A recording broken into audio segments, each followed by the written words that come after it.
one standing before you is a great mage who's lived for over 1,000.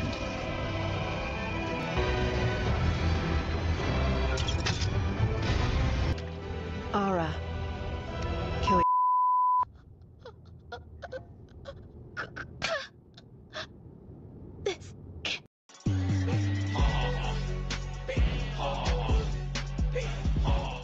The one standing before you is a great mage who's lived for...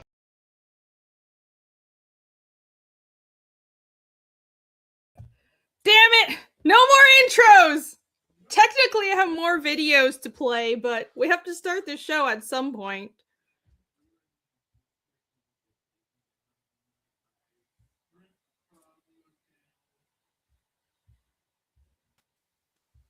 I'm muted. What?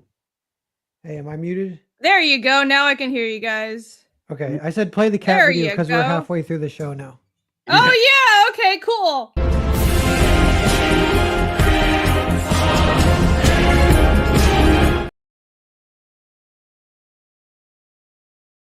That's it. Show over. No need to help Phil with this.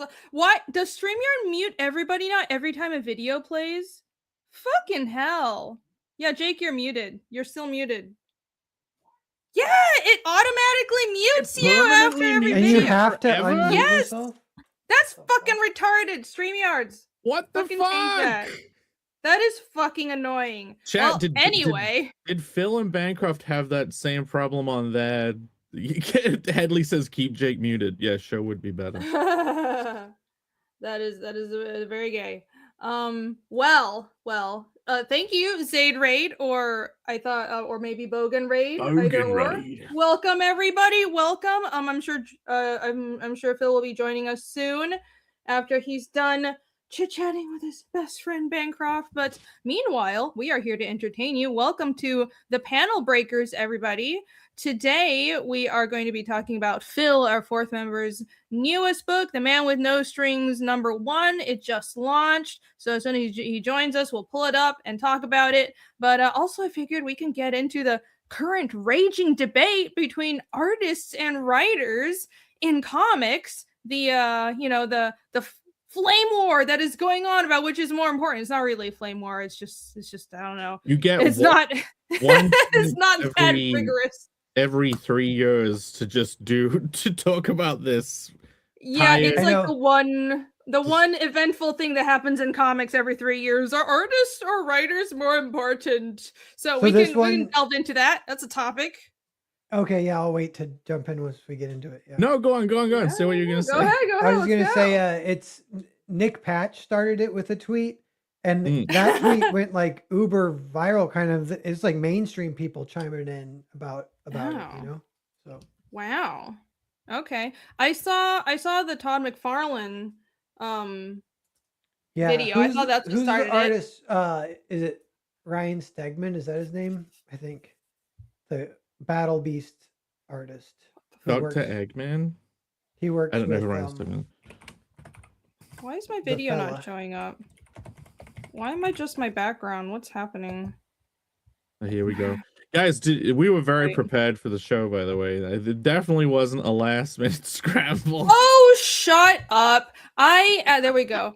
I did actually, I set up the stream like 7 hours before and I pulled up links and everything. It was just, I spilled my coffee right before the show started. So like, that's why everything was a mad scramble. The one time I'm prepared, I have all these links pulled up. I'm like, the freaking stream is all set up. I have to immediately spill my whole mug of coffee right before the show. I'm not kidding. What? Oh, okay. But anyhow, that's all in the past. We have a star of the show joining us. Man of the hour. It looks Man like of the hour. A famous I don't know what the boy. fuck that is. Oh, I know exactly what to play for him.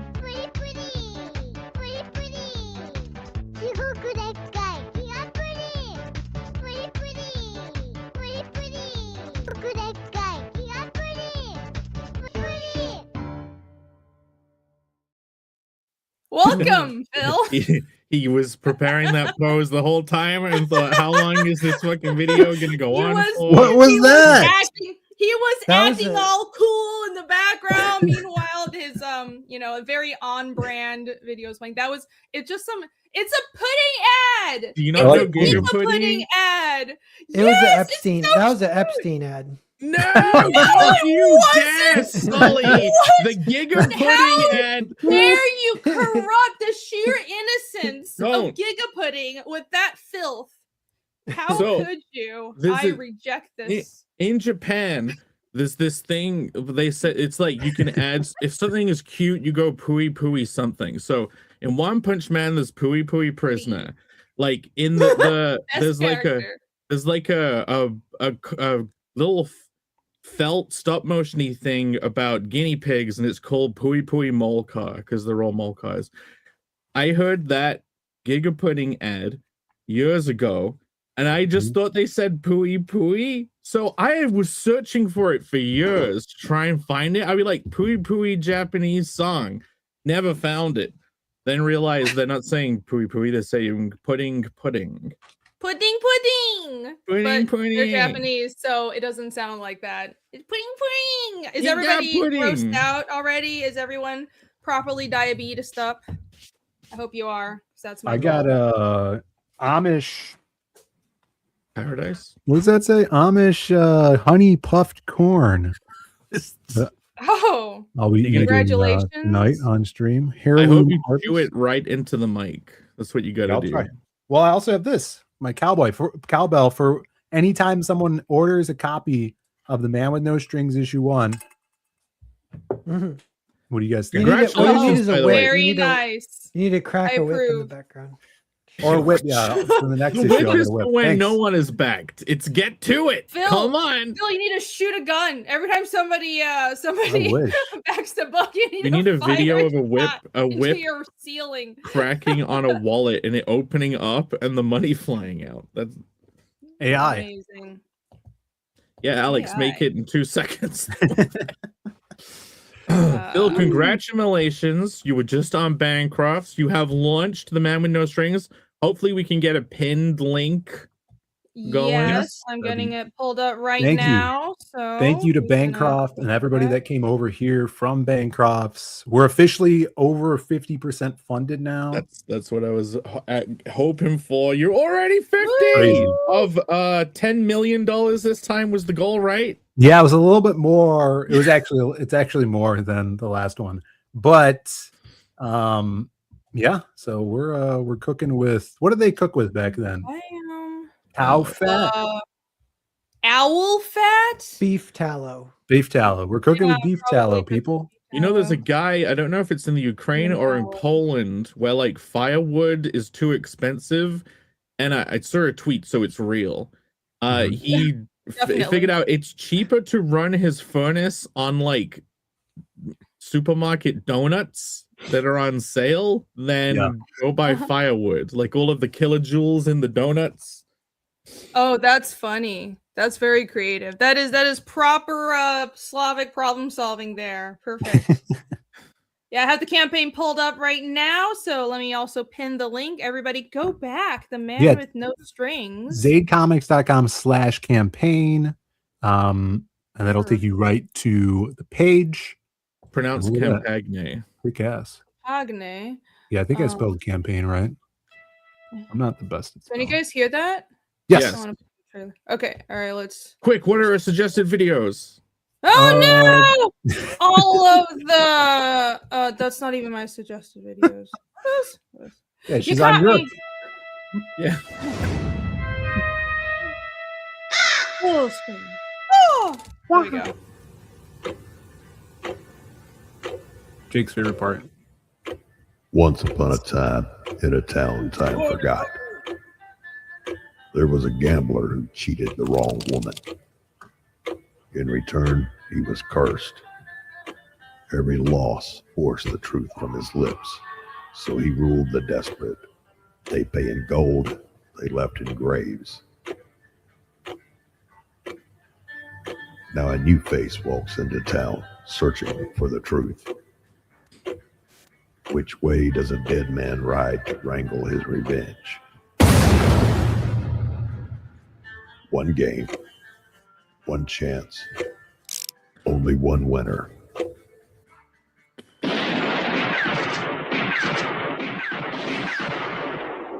The Man with No Strings, Dead Man's Hand. Swings.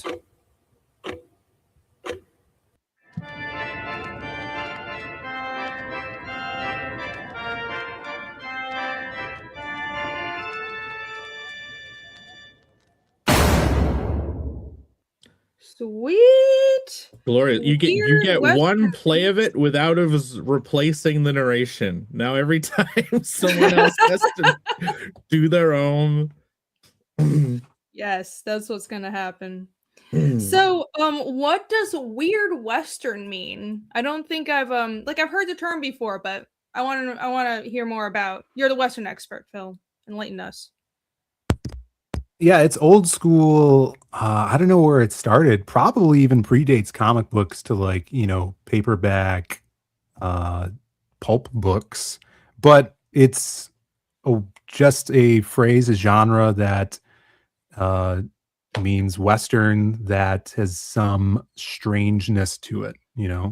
It's not just your regular straightforward Western. Maybe there's werewolves, maybe someone's got a peg leg or something, but it's just, it's a twisted Western, and this one, I put the caveat of fantasy on it because there is fantasy elements to it. This is like a Western mixed with a horrific fairy tale.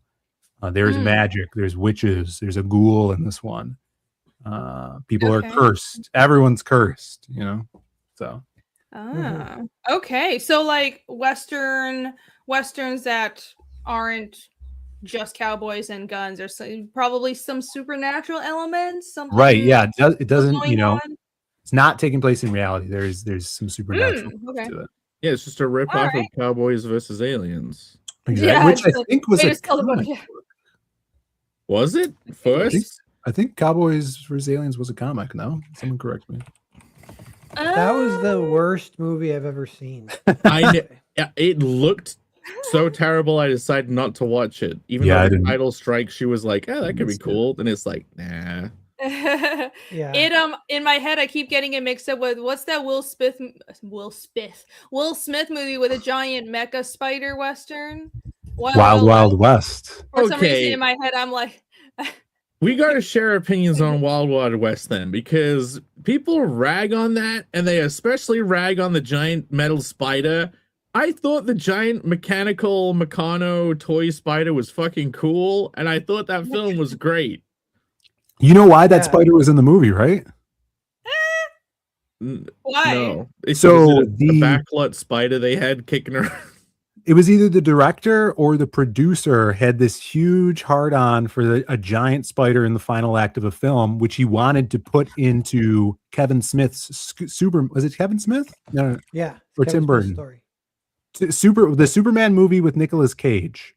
I think Kevin Smith made a documentary Oh. about that. Did Kevin Smith write the script to that? Anyways, the producer wanted to shoehorn this big ass mechanical spider, which I think would have been like Brainiac, and that movie got canned.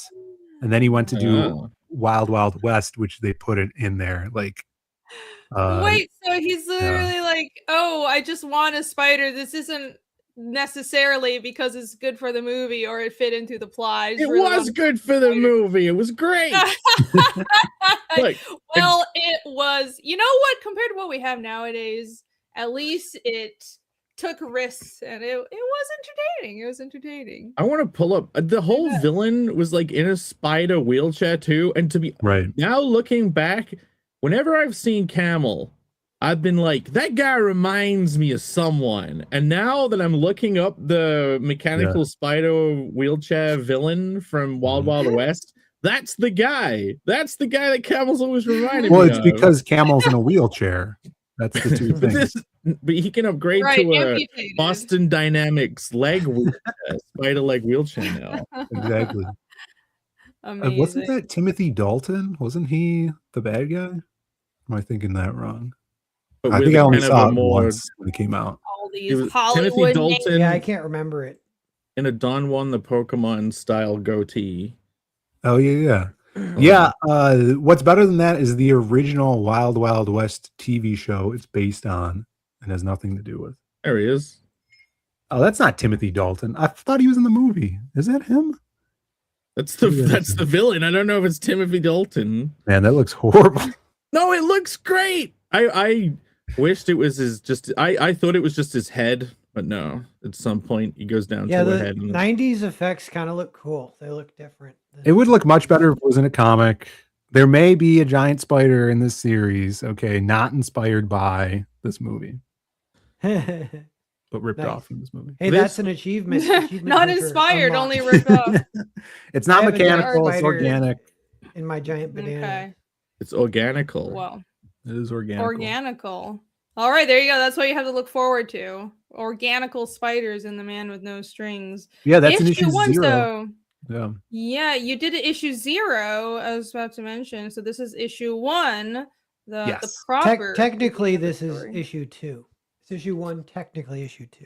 If you don't about confuse it, people further. On Global Comics, issue it would be 1. issue 2. There you go. It would be. Oh yeah. But that's why it's not on Global Comics. I do wish they could. I need to ask them if they can like change the numbering. Or this could Not be that they would listen 0, to me, and the but- previous one could be issue -1. No, it's just purely to accommodate me personally and selfishly. I wish they would accommodate issue 0s and 0.5s, even though nobody else does that. You know what? That would be great. Or if you at ever least have did- like side books I don't know. If you ever did a side series that had like inverted evil versions of the characters, bizarro characters, you could just you minus those in minus numbers, -1, -2, -3, because it's the inverse of the regular world.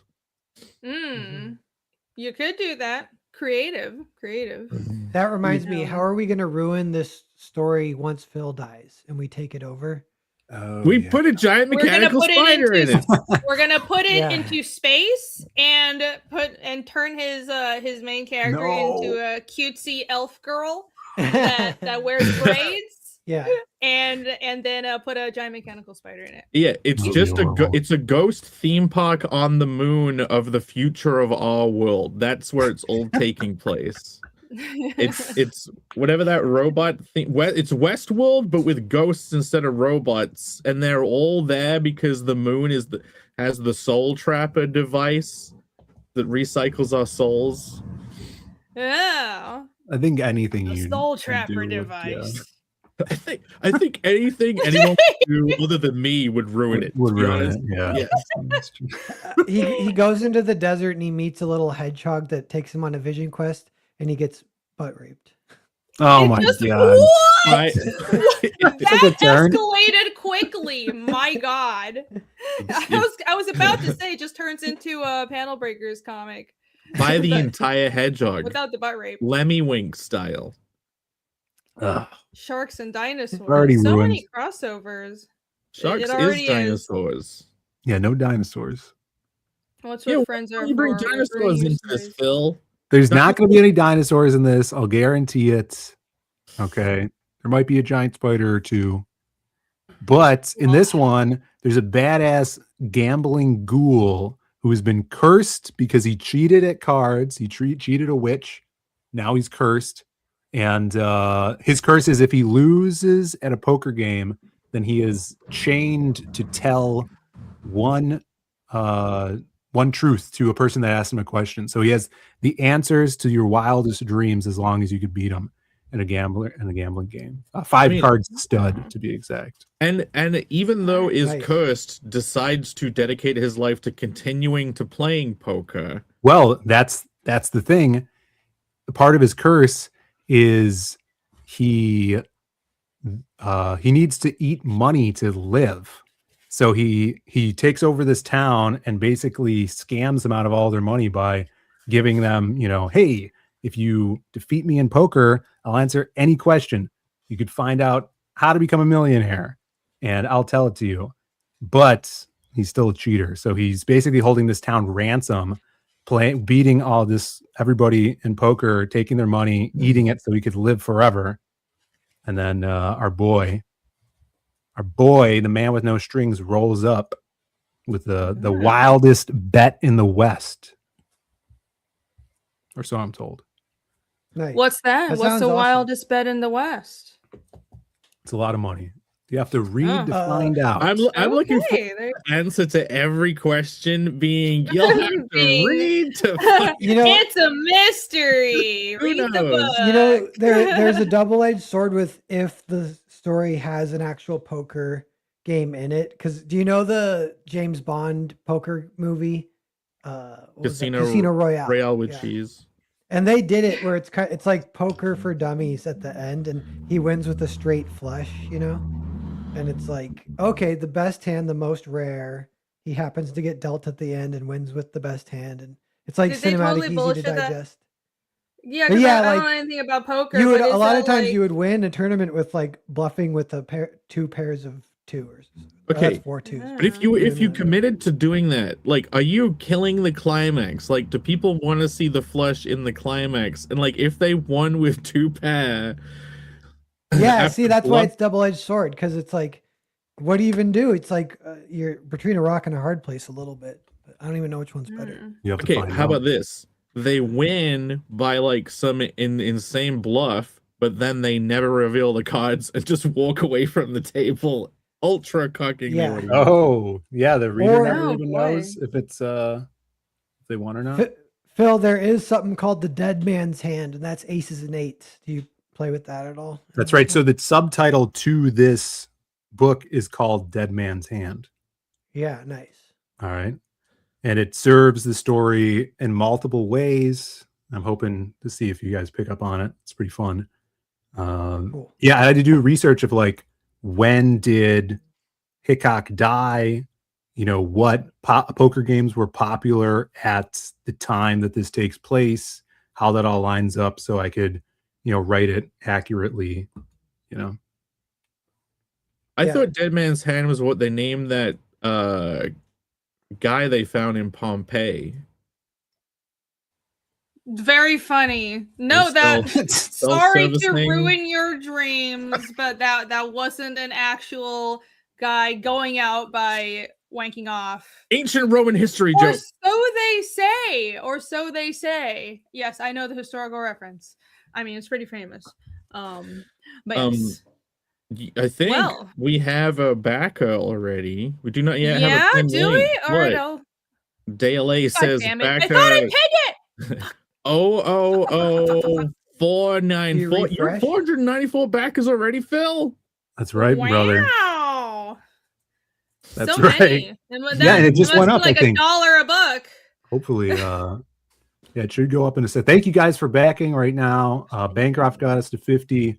Now we just gotta do 50%, 50 more percent, and we'll be there. You know, 50 mo. and then we'll never stream again. Ever again. Never again. Never again. Well, all right. And this campaign you're running for 55 days. Is there any reason is that number instead of just 60 like a normal person? Yes, I just picked the Thursday before, you know, whenever it would end. So I believe it's ending April 10th at midnight, which will happen during a creative block or a panel breaker show. Okay. You know, / ink. Great. Panel breaker / show. ink tank All right. / creative bus. Less writer's block. Yeah, so I just put it we'll end Be fucking crazy. at midnight, and then that next week we'll start shipping stuff out. It'll be dope. All right, fantastic. And now the link is finally fucking pinned. All right, everybody go back. We'll keep this up. We'll keep circling back around to this throughout the evening. Damn, we got some more backers too. Like even more than that. Thank you Wow. guys so much. That's very good. I Very can't good, find very good. I'm on Zaid Comics and it's only The Man with No Strings issue 0. / Campagne. Yeah, if you go to the main wait, page, you're looking for 0? Yeah. No, So, I'm looking for Looking 1. for- Yeah. click campaign what- up at the top there, or you could click that main button that says issue 1 on the main Okay, page. let me see. Yeah, it's the big banner right on the front page. Yes. Campaign. You Boom, got it. see the big Okay. order button. Yeah. Cool. Yeah, Ooh, there's a shell 53%. It's gone up 3% since we started. Woo! Yes, thank you guys so much. Yay! Another Woo. backer. 495. Thank you, Infinite Entertainment. Fantastic. It's, You currently rolling have in. 4 Thank you. sketch covers up, and 2 of them are gone already. Right? Did we sold 2? Let me check that. Oh yeah, pull it. It's hard to see. 2 of what? Oh, we sold 1 sketch cover, which is awesome. There's still 2 available. Oh, a sketch card. I thought the sketch card was a cover. I apologize. Oh no, yeah, that's a sketch card. We'll have more sketch cards and sketch covers during, you know, the next couple months.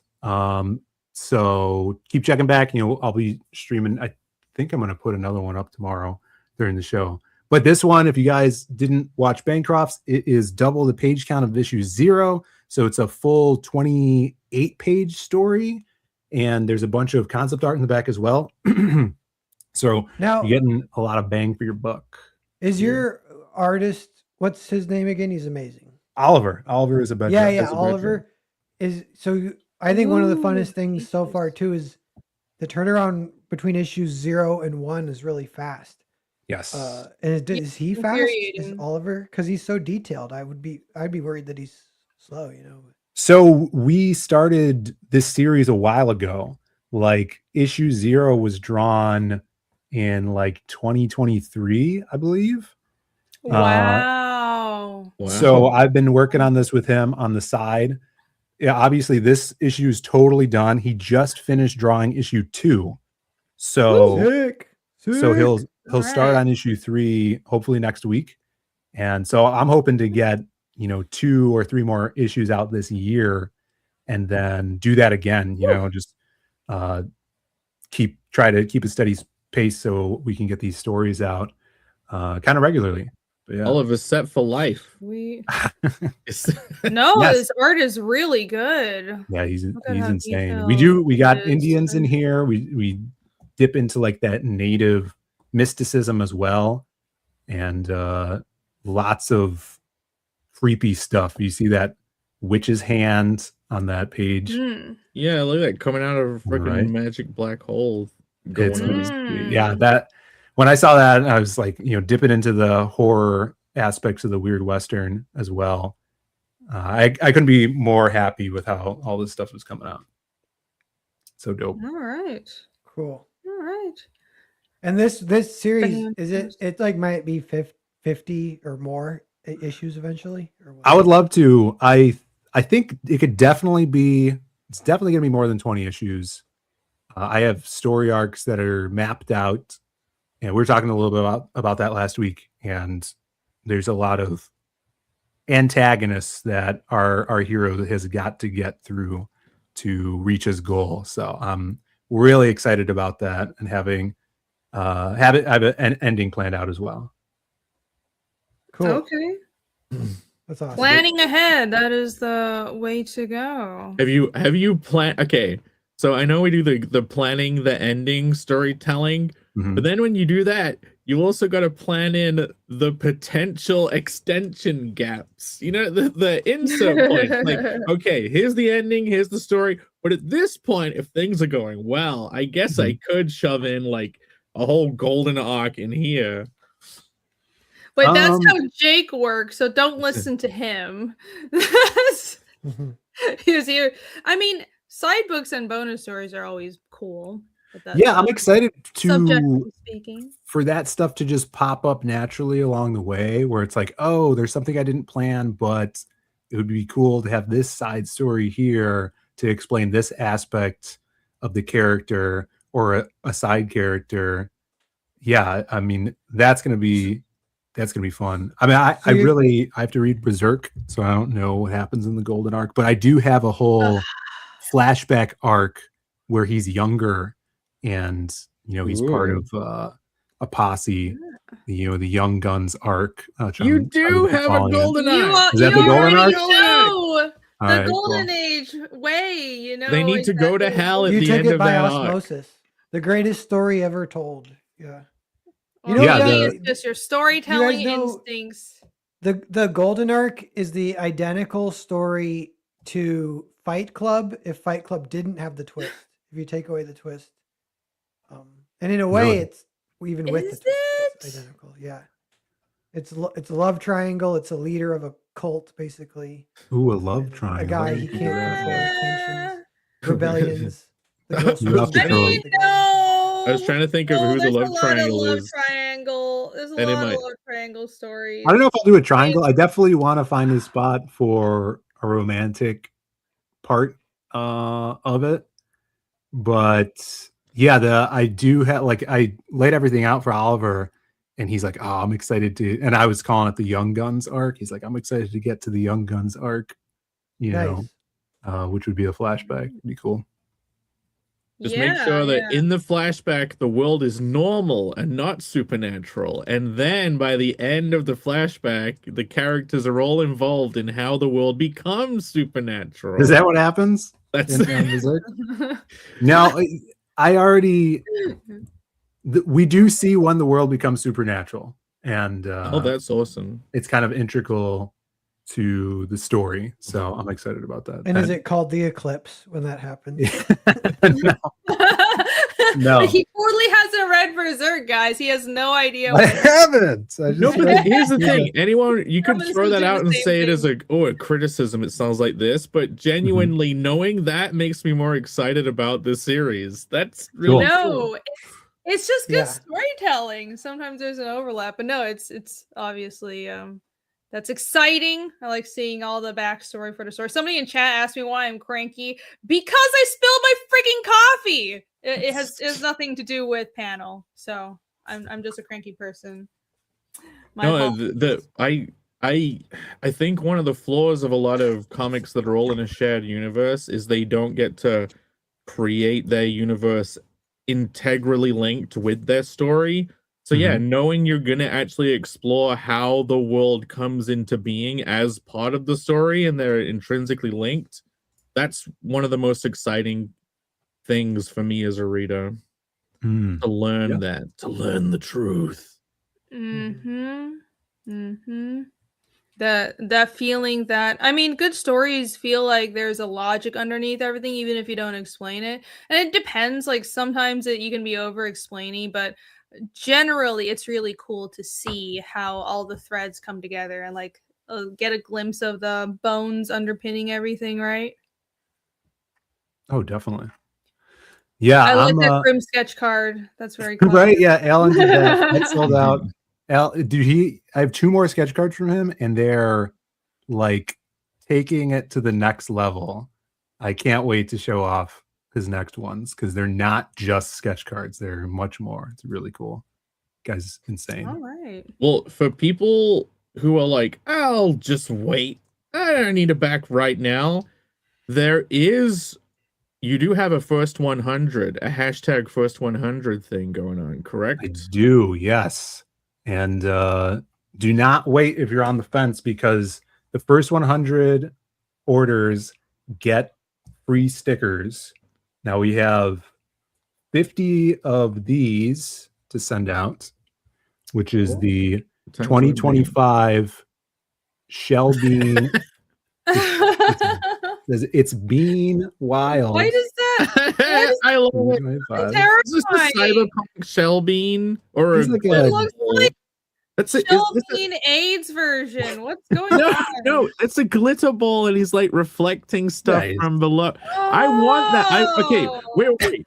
You can buy those little little squares, and like you could take a Shell Bean and you could glue them, spray paint it black, and then glue them all on, so you could have a real glitter ball bean. You got the disco ball bean, and then this one, which is brand new for 2026.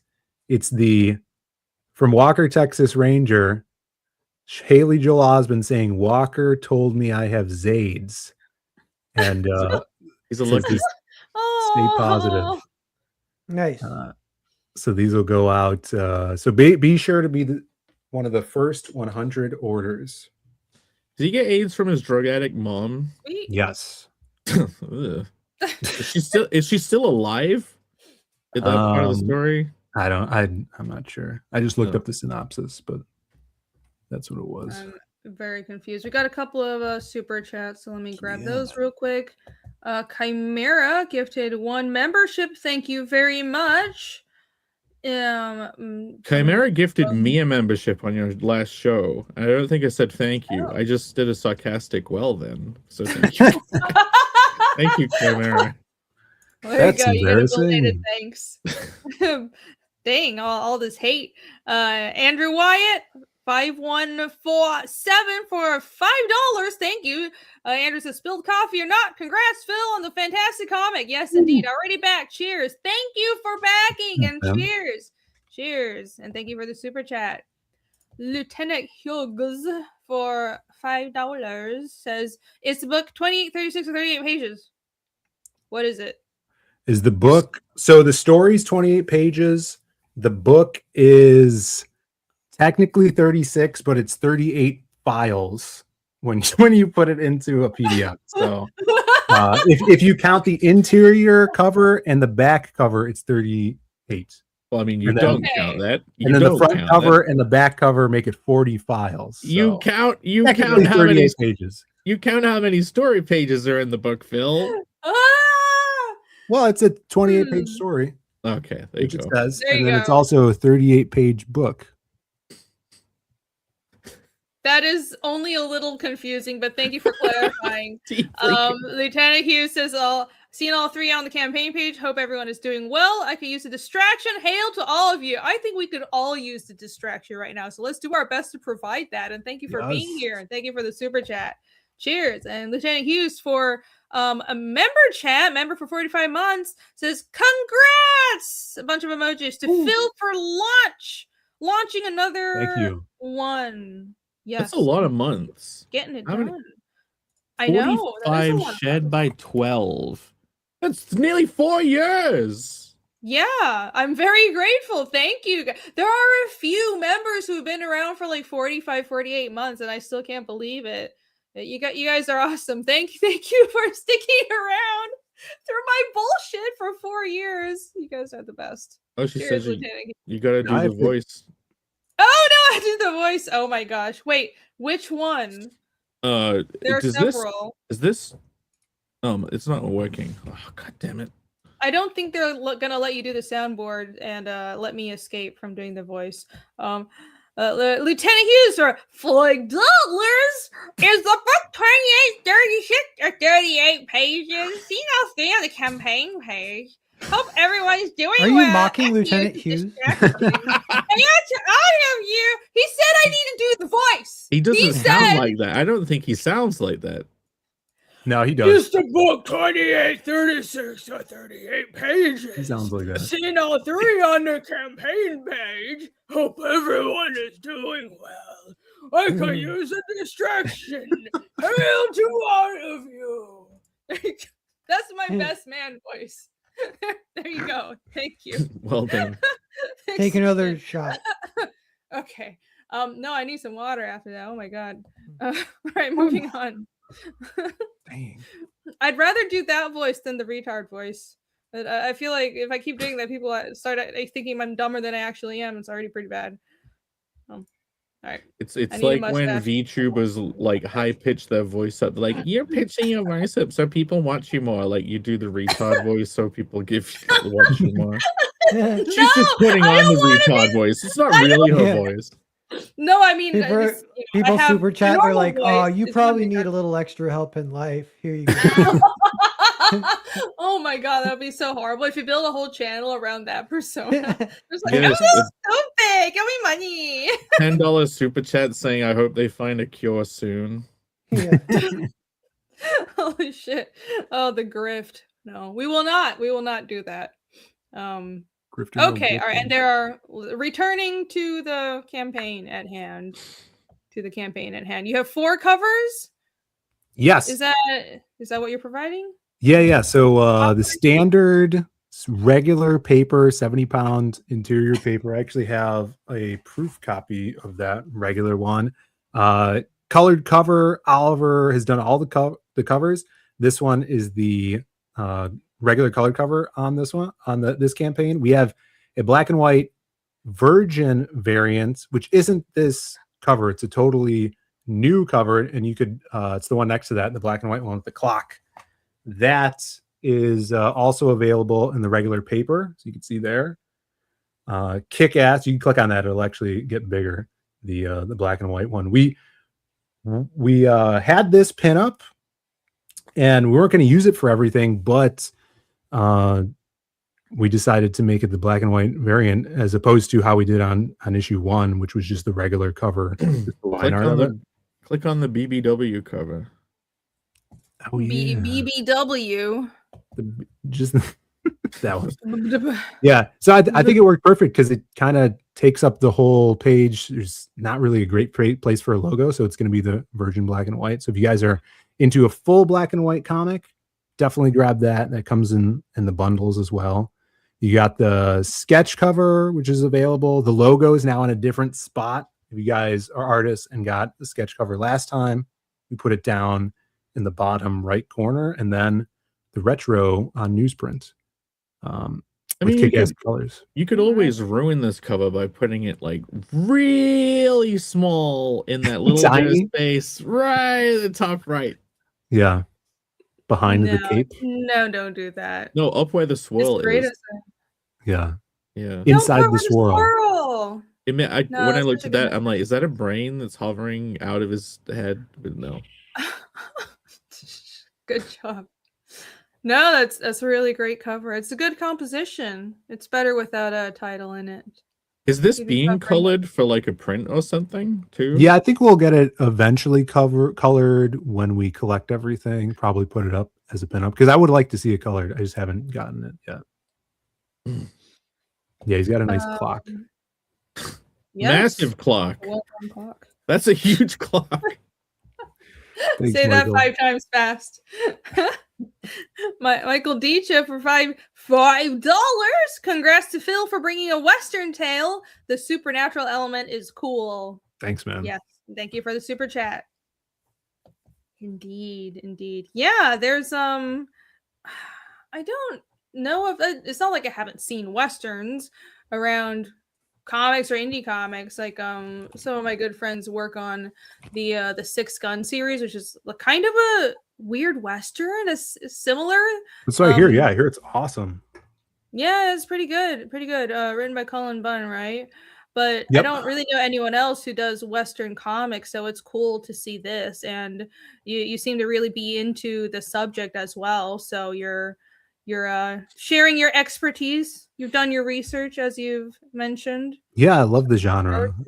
Specifically spaghetti westerns, which, you know, really kind of ground the genre in gritty reality. Like the Italians took the Western genre and just cut it open. You know, they put blood in it, lots of revenge, mud. They just turned something that the classic American Western was pretty clean and pristine and heroic, and subverted it into something that was much grittier. Okay. Is because my impression of Westerns are gritty and dirty and a little supernatural. So is that just the sort of later Westerns? That wasn't originally how they were?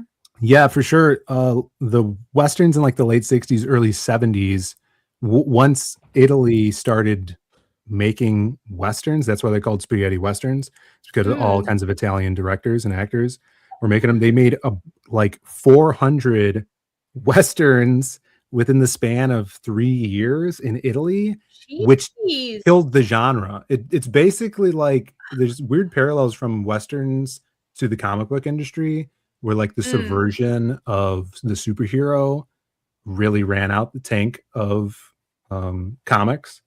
The same happened with Westerns in the early 70s. It's crazy. Yeah. And that's interesting.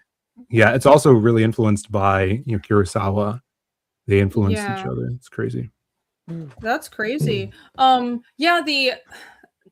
remember someone telling me about spaghetti Westerns, why I got his name, and I totally forgot. It's interesting how there is this connection between Western American stuff and Italians. Have you read Scalped, Phill? Scalped by Jason Aaron. I've never read it. I heard it's amazing. I think you would like it. I think it's right down your alley. I mean, it's not really a Western. It's set on an Indian reservation, but it's kind of it's the setting. It's like in a desert. And I remember reading the artist is an Italian guy who's never been to America, but he draws it so accurately. And then it just connected in my head that there's this whole cultural heritage sort of well, I guess Italians are really into American Western stuff. Maybe it's why, or I don't know. But yeah, it's pretty cool. Scalped is also really good. So go check that out. I thought I'd read Scalped. And then I'm like, no, you just read Crossed. Oh yeah, Crossed is much different. Never read that one. No, like, wait a minute, that wasn't a Western. No, Scalped it's so fucking bloody and it's fucking hard as shit. I loved it. I have the whole series. I forgot about that. Mobius, Blueberry. Yeah, Mobius loved Westerns too. That's true. Yeah, I mean, like Western is the most American genre. You know, it's made from America, about America, and is why it was so popular. The Western comics used to be crazy popular sellers. Western paperback stories were a huge genre that pulled writers. And over, you know, it spans international. So even in Italy, Japan is super influenced by Westerns. I mean, you know, Trigun is hugely influenced by Cowboy Bebop. Has a lot of influence from it as well. Yeah, true. That's true. It is quintessentially American. People are backing Yes. But Alex Miller says he got the number from the Zeta email, but he doesn't show what back if it's a back number or not. Either way, glad to jump Yes. on the story. And yeah, there's a thing going on where there is a secret number that's essentially number 1, and you just take that away from your number to get it. Mm-hmm. Yeah. Alex VRB didn't get number 1. Did you guys hear about that? What? That'd be Absolutely controversial. shocking. You betrayed him. It wasn't me. You stopped him from getting number 1 personally. You gotta, Personally don't you know targeted you gotta him. stealth launch, send the link to Alex first. That's And then what you I mean. are- We're cheating.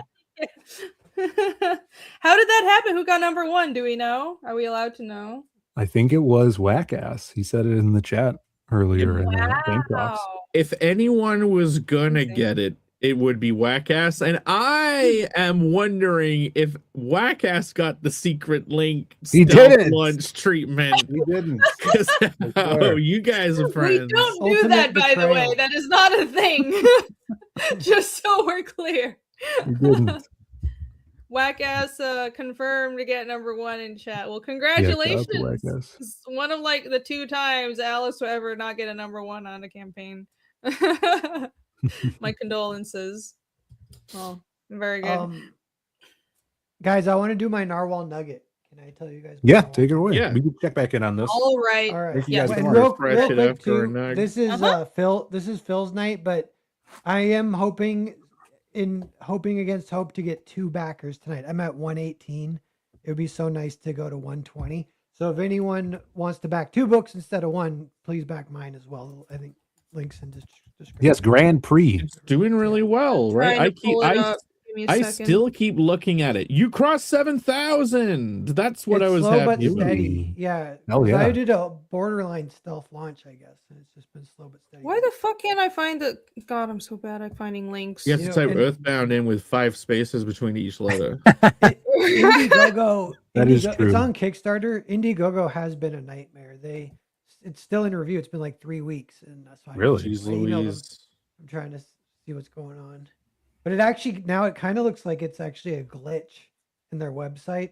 I'm not paranoid. I don't think they're like, "Well, Yeah. this guy's, Screwing you. yeah, blah blah blah. Don't just let him languish and This is the positive thinking. This is you manifesting the truth you want to be a reality. It's okay. It's just a glitch. yeah." But no, I mean, I think the evidence seems like it actually is a glitch because they redid their whole website. Because I got an email saying, "Congratulations, you passed review. The last thing you got to do is accept the terms of service. Click here." So I clicked there. I accepted terms of service, and then it says in review still. And I'm Oh. like, hey. Oh I just got my the email that gosh. said- and so I emailed him. I'm like, you guys sent me an email saying that I'm not in review anymore, but then I'm still in review. So what's going on? Oh my then gosh. they That's did- You have to They didn't review that you respond. click the I'll button send it. properly. Yeah. That's frustrating. That's putting me off of using Indiegogo, even though I want to just for continuity's sake. Well, that's too I bad. kind of want to do both. Yeah, just to give people the option, or just have an excuse to send out more mass emails to everyone. Hopefully they'll streamline that process more. I mean, it's good to just continue using the platform that all the previous books in a series are on. So definitely Yeah. want to be on Indiegogo. But it sounds like it's difficult. Okay, Yeah, if I can just Mm, launch it, I let me think post there's the link. some people who still prefer to just back on Indiegogo. So I think it's still Yeah, worth it. that is true. Okay, I will post the link to Grand Prix in chat so everyone can go back that as well. Shall we do how our weeks were? Are we going? Should we jump into that? Wait, he hasn't nugged. He was Yeah, I'll do my pre-nugged. nug, and then I you thought guys- that wait. I thought your nugget was your No. campaign. No, why Okay, would my all right, nugget go be my ahead. campaign? That's it. That's your nugget. You're done. That would be No. so egotistic. You didn't just launch into it, so I'm That's gonna make the assumption. Okay, It's the continue. Uno reverso of the timer when it's your show. That's like that was it. That was your nugget. Yeah. All right, continue. What is your nugget? Okay, I shared my screen, so I had to remove this first. God damn it! Freaking StreamYards. okay. One is just this tweet. This guy says, Just a quick warning, fella at work reckons we're going to lose gravity for 7 seconds on the 14th of August, resulting in 40 million deaths. Doesn't sound great, to be honest. So everyone watch out for that. Make sure you're indoors. No, but I've heard of this. the buildings would also go, right? If it's just you'd fly No, through the I roof and mean- break through the roof. No, it's a whole That's thing. The reverse Y Files just gravity, but the Y Files just did a video on it, which is why I know they're like my source for like all conspiracies. The idea is the Earth there's a gravitational anomaly that's flying through space, and on what August 7th or whatever, it's going to whatever the date of 14th is going to fly through Earth, and Earth is going to lose gravity, but it's not only going to lose gravity in 7 seconds. Afterwards, it doesn't go back to full gravity. So there are all these issues with like cities that are high up, that the air pressure is gone, so people suffocate, and that's why there's so many deaths. And even if you're indoors or you hold on to something, you can die because the air escapes, and then it's like 8 or 10 years later, the gravity returns. But then when the gravity returns, it causes a bunch of health problems because people had adapted to low gravity. So it's a whole thing. You know way too much about this one random nugget. I watched the White Files. They just did an episode on this. I'm How really are we into going to work on conspiracy comics stuff. I if just there's don't no talk about it. gravity? There was. Yeah, hold on tightly to that pen. I don't How are we know. going to work on our comics if there's no gravity? I don't know. I'm just gonna chain myself to my drawing table. I mean, I pretty much already am. So it's all I That need. will be the key issue, Phil. I think if gravity is gone, the world will cry out. How are we going to draw these dang comic books? Yeah. I'm hoping to be done with this Romy, series in 8 years. Yeah, I am more worried about the whole core or the pole reversal thing that is becoming more and more of a. Well, listen, I'm just a normal idiot, but hey, that seems more plausible. Who knows? Who knows? If Whack something all that's says happening with the gravity's a world, psyop, I kind of can see that. Anything could happen. Gravity- Gravity's I can see- psyop. Okay, gravity I can as a see separate force. Or what were you gonna say? Gravity as a separate force is a psyop. Like all forces are just different frequencies of the same fucking thing. Yeah, Gravity is a psyop. Same as time is a psyop. yeah. Like Time I is wouldn't a be surprised psyop. if there's actually like a button somewhere on Earth that if you push it, gravity stops, and then we all die. Yeah, I believe it. Pushed it yet. That's Do you oh guys so wait. Somewhere, I yeah. just corrected. All of the pyramids are actually the gravity generators all around the earth, and humans used to be bigger, but the more pyramids they built, they turned up the gravity, so people slowly got smaller, and all people used to be giants. Oh, that Correct sort it. of fits. Exactly what's going on. But wouldn't that mean that people closer to the pyramids would be smaller? Like, is there a trend? No, because it's like a matrix of all the pyramids at once converging through ley lines into the. I don't fully discount that the Earth used to be smaller with lower gravity, and the Earth slowly gains mass as material teleports from the center of the sun out to the planets, and all the planets slowly grow. Mhm. Okay, Neat. so I got it. Enough of Real. that. Enough of Totally the real. nonsense. Jake will say these crazy things, but They'll be then true. in You like lost me. 5 You or had 10 me years, at I'll people read some getting weird scientific used to be theory, giant. and it'll pretty much match up with what he says. It's really weird and uncanny, and I'm gonna not Yeah. think too much about that. Look, good pseudoscience dinosaurs behind were not able to support their own weight with current gravity. It only makes sense that the Earth You grew bigger. Well, yeah. so Expanding oxygen Earth. density was also higher, so they would have more cellular strength, right? Yeah, all that stuff. That's why they keep finding the. Oh no, I'm just giant. trying to sound smart, guys. I have no idea. Okay, so this is I'm gonna drop you guys into an ecosystem and I have to read like 20 tweets, and the first one I read, it won't make any sense, and we're gonna all Alright, try and great. make sense of it by the time we get to 20. I'm Okay, excited. This is so I don't know how, for some reason this has been a lot of my for you thread because you click on one, they give you more. But it's looks maxing. It's this guy Clavicular, who I haven't even heard his voice. I just see the tweets. So here's the tweet. It says, Clavicular mid serenade Mog when Thirsty Bird tried Riz insertion, pure orbiter cell cope, but Clav deep locked, aura stabilized, ignored her to 0, and preserved frame and vocal maxing. Nice. So he did something. This is So I understand too much zoomerism, please. yeah, Holy yeah. shit. So he's a looks maxer, and one of the things they do is it's called bone smashing, and they hit their. Yeah, no, this is the only thing I know bone this guy smash for. a lot, and it doesn't involve a hammer. I'm sure the bone Yeah. smashing each other all day. Yeah. No, it is this whole thing. It's like sort of gay, but I've heard one guy. I have the saved comment, but he calls it male to male trans. So like not female to male, not. That's hilarious. That's Well, really good. Male to male. I instantly believe this is legit. This is how you strengthen your shins when you're doing martial arts. You beat them with fucking bamboo. No. You beat up your bones, and they regrow stronger. Yep. Yeah. Isn't that what they do in This Wing is what the Chun? looks maxers do. The looks maxers, they bone smash their own face. That's it. Fucking Tomorrow, I'm amazing. gonna start taking a hammer to my dick. Yeah. Okay. Clavicular is fine, but I am increasingly fascinated by this mysterious rival, ASU frat leader. So there's this guy, nobody knows his name, but they just call him ASU frat leader because he frame mogged Clavicular. And I think this is He's like got- photoshopped, but He's got the Connell of a Barbarian build. That's what and his. yeah. And everyone gets a rating, and they say it's like Dragon Ball Z kind of. So I'll read this. So it's like Clavicular was mid ascend maxing with ASU frat leader and Foyd after getting mogged by a PSL 8 Terrachad and hard descend maxing to PSL 6. Is squad collecting moggers enough to reclaim PSL 7 Gigachad status, or is PSL 8 just genetically different? Fall on my chair. What the fuck is this?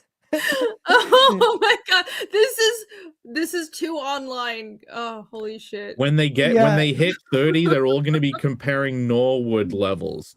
Yeah. Giga Chad Norwood 7. And so this girl, that's his girlfriend. You mean the Foyd? Yeah, that's the Foyd. Do you guys know what Foyd means? I don't even know what Foyd means. It's in Talk for Women. Okay, I The figured female. that. but I was like, A feminoid. Yeah. Wait, is it just a woman, or is it like a woman, a celibate woman, like a no, they have cell words. For It that. Oh, is- fem it's cell. just women. Cell is I a thought it cell woman. stood for firearms identification. But so Very what funny. they say, I don't know how much of this is real, but I think this is real, that this guy is her brother and she is his girlfriend right now. He did this tour in Arizona, and it's the first time he started streaming, and he like did drugs on the stream and got arrested. And then good that was like a job. big thing. Well, the drugs were peptides, I think. He's like doing steroids. So he's like shooting Okay. himself up with the needle on the stream, and he gets arrested. Amazing. But then he got released, which is funny, and they're not going to press charges. But this guy just got bone lengthening surgery on his shins, so he's like 1 inch taller, but he can't walk anymore. What is wrong with this generation? All of these people Okay, came out of a wait. test tube in a government lab, and they're just trying to No, create no. a whole new culture. There's so that is probably not even. It's a I've been psyop. following a bunch of Olympics drama. I'm not going to get into it. A couple of like Chinese girls, a bunch of political drama. But like, Oh my then God. come to find out they're both like test tube babies. And then a bunch of so many people are like built in a lab. Not saying that everyone who is like IVF or whatever is part of some conspiracy, but like it's really common. And I don't know, after all the stuff that's coming out with China cheating island again. people, is When maybe is there China are not cheating, government Phill? programs True. where test tube people are made and there's some eugenics thing going on. I am not past that now. I wouldn't put Yeah. it past Just them. cheap. All You know, all one- conspiracies are some- real. All conspiracies are real. someone Nancy said Baby that was is going to be real. Antarctica being temperate going to be real. Flat Earth is coming back. You see that Joe Rogan podcast? It used to be flat, then it teleported mass from the sun and slowly expanded from a disk into a ball. My brain is falling out of my head. So This what- is what- this is in Middle Earth. Yeah. But what they're saying that made me laugh too is they say this is a culture war between black people and white people for who can control the new language, like the language. And it used to be Ebonics based, and now it's going to this like weird white boy kind of. Oh, so you think So the Mogd Zoomer maxing is speak racist. is like the white version of Ebonics? It's the white version of taking the culture back. Is your theory? Pigeon talk. So here, let me Well- read just a few more because we haven't got the full story yet. Wait, we already have that. It's called using full-length words. It's called actual language. It's I called a guess dictionary. none of us are white then. Yeah. ASU frat final boss tries to frame Mog mid standoff, but gets absolutely obliterated by Clavicular. Jester maxed Aura Clash is better than Orbiter Self Flood of Tears. Young Chad locks in, not worried, ice cold, hits the deep lock, 0 cortisol leak. Natty Frame Superior seals it. This is the thing they say. They say a lot. They say that I want to start saying, of all this, I don't want to say too much of it, but Mogd is kind of funny. Like Mogd is like, it's like raped in a way. It's like destroyed. Cortisol is great. But spiking your that cortisol worked so many is times like on my stream. Yeah, You you might can get us see- in trouble. You can see the cortisol dripping out of this guy's pores. Yeah. Clavicular is fine, but I'm increasingly fascinated by his mysterious rival, ASU frat leader. He's like a character in a manga. And then Clavicular thanking Peter Thiel for bailing him out of jail. So this is the thing. Oh no! Clavicular. That is a very Phil doesn't get it because he hasn't read it. No, because he hasn't read Berserk. Phil, those guys are really good friends. Oh my god! He allegedly went to a Peter Thiel Eyes Wide Shut party in Hollywood, and allegedly Peter Thiel is one of his big funders for like. He was $100,000. released from his pod at a Peter Thiel Eyes Wide Shut party. Yeah. All right. Well. Okay, sorry. He who fears the cortisol spike believes he maintains power through stoic refusal, but this is precisely his castration. His very fear of the spike is the spike. The Jester Maxer understands. I agree. Yeah. I agree. The Jester Maxer understands something profound, which I think Jake is a Jester Maxer. Jester, yes, Jester Maxing Super Race. Yeah, The Jester Maxer understands something Zoomer profound, talk. something the Stoics would hate. Power does not flow through dignity or composure. No. Power flows from controlling the frame of transgression itself. The Jester is not degrading himself. He is forcing everyone else into the position of they who must react. Who must have their cortisol spiked or suppressed. He has made himself the traumatic real that others must incorporate into their symbolic order. The Jester Maxer has achieved that Hegel claims about absolute knowing, true wisdom. He knows the game is fake and he plays it anyway, and this is what allows him to frame Mog. Yes. That's Sigma. That's the definition of Sigma right there. That's cope. Yeah.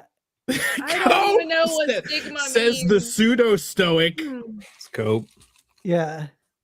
So this person says, guy joined Zoom class shirtless and the tutor told him to turn his video off. And so he did, and it just displayed his profile pic of him shirtless. And then they go, ASU frat leader vibes. That's awesome.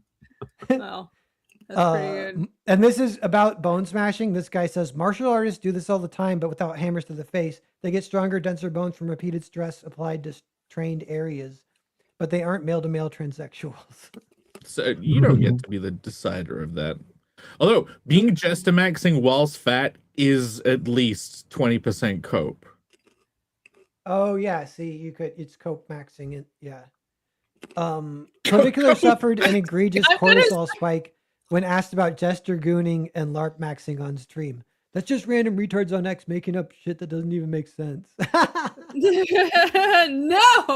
I'm gonna start calling everything maxing now. I get what Jester gooning is. That's like, yeah, I'd fap to that ironically. Yeah, I think so. Zero irony. What? When you hear Clavicular has gone 24 hours without being frame mogged by the ASU frat leader, then it's he's just celebrating. He's happy, emotional. You know, Um, this seems silly to me, but then I remember the kind of stuff that was going around, and we were all obsessed with when we were like 24, and I'm like, no, this is totally normal. Yeah. I remember in high school we didn't make up a little language, but it just died when we all graduated high school. Mm-hmm. Sure. If There's aliens one visit guy. us- There's one guy who still does it to this day, and you Yeah. all forgot the whole language. And you'll meet them one day. He's like, "Dude," you'll whip it all out, and you'll be like, "What are you saying?" He's like, Yeah. Well, we just spoke Chinglish, but that's different. If aliens visit us, English? who should be in charge of speaking on behalf of humanity? ASU frat leader. Looks Maxter Androgenic. So they all have weird names. So there's clavicular and androgenic. Looks Maxter Androgenic has ruined his face after failed surgery, all because he wanted to improve his nose area.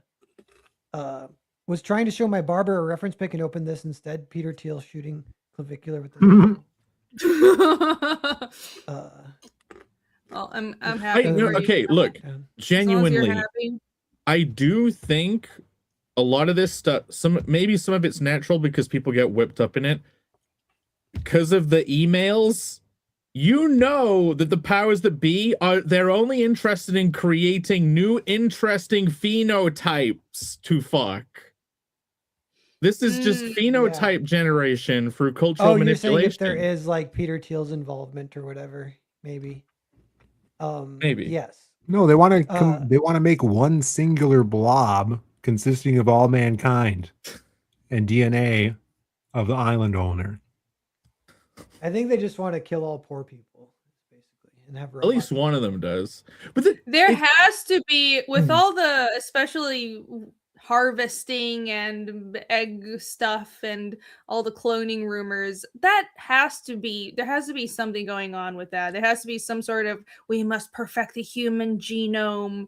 I am pretty convinced somewhere in the shadows that's happening. Okay, I'll read a few more of these. We'll just go a little bit longer because there's still a few good ones. But Clavicular thought he was PSL 8 until a John Max model entered his orbit and New York fashion show and brutally face mogged him. Face mogged. This sheet Is is like it Dragon a Ball real Z fa- now, man. Number 2 ranked Chad Androgenic has landed in America and is actively searching for the ASU frat leader who frame mogged Clavicular.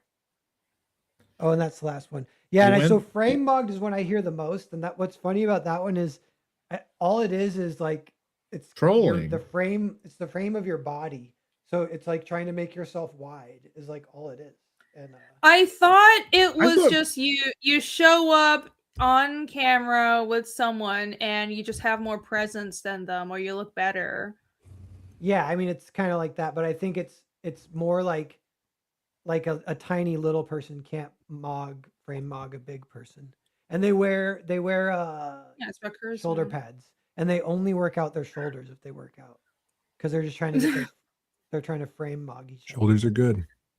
Yeah. I thought frame mugged meant you control the social framing of a situation. No, by- that's what framing. That's what someone was laughing about because they're like thought exactly what you thought, because that would be like deeper and more kind of interesting. It's like no, it's literally just it's their being bodies. wide next to someone who's not wide, and you. I was enjoying frame mugged because it's like, yeah, they're dominating the situation socially because of their aura, but no, they're wider. Okay. Yeah, but I think I don't think it's about width, but okay. Mogging in general could be dominating socially. Yeah. There was a picture of John Lennon walking with Yoko Ono doing a funny walk, and people were like, "Oh, John Lennon gesture maxing, totally mogging that void." You know, oh my god! You know do you know that the lore of that photo, that the road they're on is called Funny Walk, and that's why they did the funny walk? It's in. Were they memers back then? They were memeing. They were doing a funny walk on Funny Walk. That makes me not want to be a memer. People have always memed. It's just we've only recently been able to capture it. Now that I've had a significant dose of Zoomer language, I need a Twitter account that's just using this language to describe like Renaissance paintings. That would just make my day. That would be endless entertainment for me. Please, someone do that. Write the Zoomer Bible. do the They whole have of like it. a Zoomer translator, but I've lost the link. But yeah, It's not that hard to understand. Male to male trans Yeah. was the best part of that. Yeah, Phil left the most 7 hours ago in that whole bit, and he's like, "That's it," and checked out now. Yeah. He's like, these Wasn't kids. gonna get better than that. Do you guys know about the Mouse Utopia experiments? Who don't know about Mouse Utopia? The whole Oh yeah, they all went trans. urbanized mice. We live with- in the Mouse Utopia. with Yeah, Jordan devious Peterson taught me control. about it. Yeah. He told everybody He's like, about it. well, you know, the mice, So like, the mice utopia, and no, you have to. you think you're You gonna have to great, make but yourself sound more like a Muppet. Phil's it's been like, doing no. impersonations lately. He's really we been know how knocking to it do out of the park Trying. with these impersonations. people have been loving them. So yeah, I heard someone say that the in the end times of the Mouse Utopia, there are these male mice called the beautiful ones that would just groom themselves and not breed and ignore the You can women. groom yourself? Yeah. You need a time machine for that? Jake's like, ooh, oh boy, I need to get in on that. It's called a So- shower. It's probably all bullshit. I heard that the whole Groom in the experiment was like shower. no controls. No, but- it's real. No, it Mm. happened, but Jordan as in Peterson the wouldn't lie to validity, me. yeah. It means No, beard I- oil. I think, and I mean, it might be bullshit as well because it sounds applicable. It sounds like, you know, if you shut a bunch of animals up in an environment like that, they would just socially degenerate. But I heard that the controls weren't very well, or did the experiments over and over again until they got the results they wanted. But I don't know. It's probably not. These mice will live in hell. I am going No. to keep repeating this experiment until all I the mean, mice kill there's- themselves. Humans are infinitely more complex. But anyways, it's a fun thing to explore. They- Little mice. A tweet I saw that was related to that was like the declining birth rates, and then it was like, yeah, animals don't breed in captivity. I have heard that. Yeah, a lot of animals have a terrible time breeding in captivity because it's just it's not their natural environment. They need to be comfortable and feel like all the instincts can come into play or what the fuck. Yeah, ever. we need to be on a That makes beach sense. grabbing a coconut from the woods. None of this like castles and swords shit we got That's going it. on. Coconut. Burn it all down, everybody. Let's go I- back. I living watched in a the movie on a beach. It was set on a beach. The Sam What's it Raimi called? The Beach. Send Help. No, The Beach Oh, was yeah. not a good How- movie. Don't how watch was The that? Beach. You didn't like The Beach? Is that the one where they all age really fast for no reason? No, it's the one where Leonardo DiCaprio takes some woman to like this island where a bunch Oh, of that's people. the island. No, the island is Yeah. where they all get cloned. Leo's And on they the island. they tell them the world was destroyed, and it has Obi-Wan Kenobi and Scarlett Johansson. You know what I'm thinking of? I'm thinking of the late '90s comedy Son of the Beach. That was a good show. Oh yeah. Son of the Mask came up on Amazon Prime, and I'm like, should I give it a go? Shall I bite the bullet? No. Does anyone here who isn't Phil watch Son of the Mask? Or just Son of No. Mask, whatever it's called. No, I haven't. I have No. no idea what you guys are talking about. I'm reading chat. Direct I to video liked- mask. The Sam Raimi movie called Send Help. Was it good? Yeah, it was fun. It's good. That chick is really she acts well in the film. Brini, can you throw my screen up real fast too? But then I'm done for a while. But yeah. So yeah, Hey, I look at that. gotta Jester Max and Frame Mog the chat for a second. We got 118 here. We need 120. There's got to be someone out there who hasn't backed this, who's thinking about it, who's like, maybe I should. You definitely should. Back We need two tonight is all we need. We just need two. Could it be you? Who is the two? I know many. I see the Who- name scroll. I know many have already backed it, but Who's gonna Haven't mog this considered it. Please campaign think with about their it. wallet? yeah. Please mog it with your wallet. Frame mog this campaign I can't back it, Pear, Because you already done did it already once. backed it. because I already backed Yep. Same here. You could increase your backing. recently. Shut up, Jake. He was trying to get out of spending more money, Jake. It could increase. What a great friend. Well, Phill, go back to that book. I noticed you're dressed up today. You got the whole Toy Story look on you. I only have a wizard hat. I don't have a cowboy hat, but I did put on my Simpsons poncho from Colombia. Little Simpsons family. So I'm dressed up to celebrate. Oh, you have a perfect. Simpsons rainbow poncho. Look, it's even got Spider Pig or whatever. Harry Potter. Everybody's least favorite Simpsons character. I know, but they freaking put it everywhere. No one cares about the stupid Spider Pig. What the fuck? Spider Pig sucks. It's not a good joke. Should have TC dressed says, up "Is that as a sorting? Is that a fucking sorted hat, Jake?" Sure. Sorting. I don't have a cowboy hat with me. I only have I have winter hats. So if you're using OBS, you can totally just get a PNG of a cowboy hat and then drag it over the top of your head. That's so much work. Can we address the smut Elephant that in was the just room. dropped in your chat by some person? Date What bots? smut? I'm Which trying to one? read a super chat. What is this? Some date bots thing. Huh? Is Whatever Warren some not person just dropped into the chat. Some person date bots 1. A lonely man hires the companionship of an exotic love android named it's a Kickstarter. Oh, nice. Whose book is this? Why is it in my Disavow. chat? Some person's trying to Disavow. steal your What is backers. this degeneracy?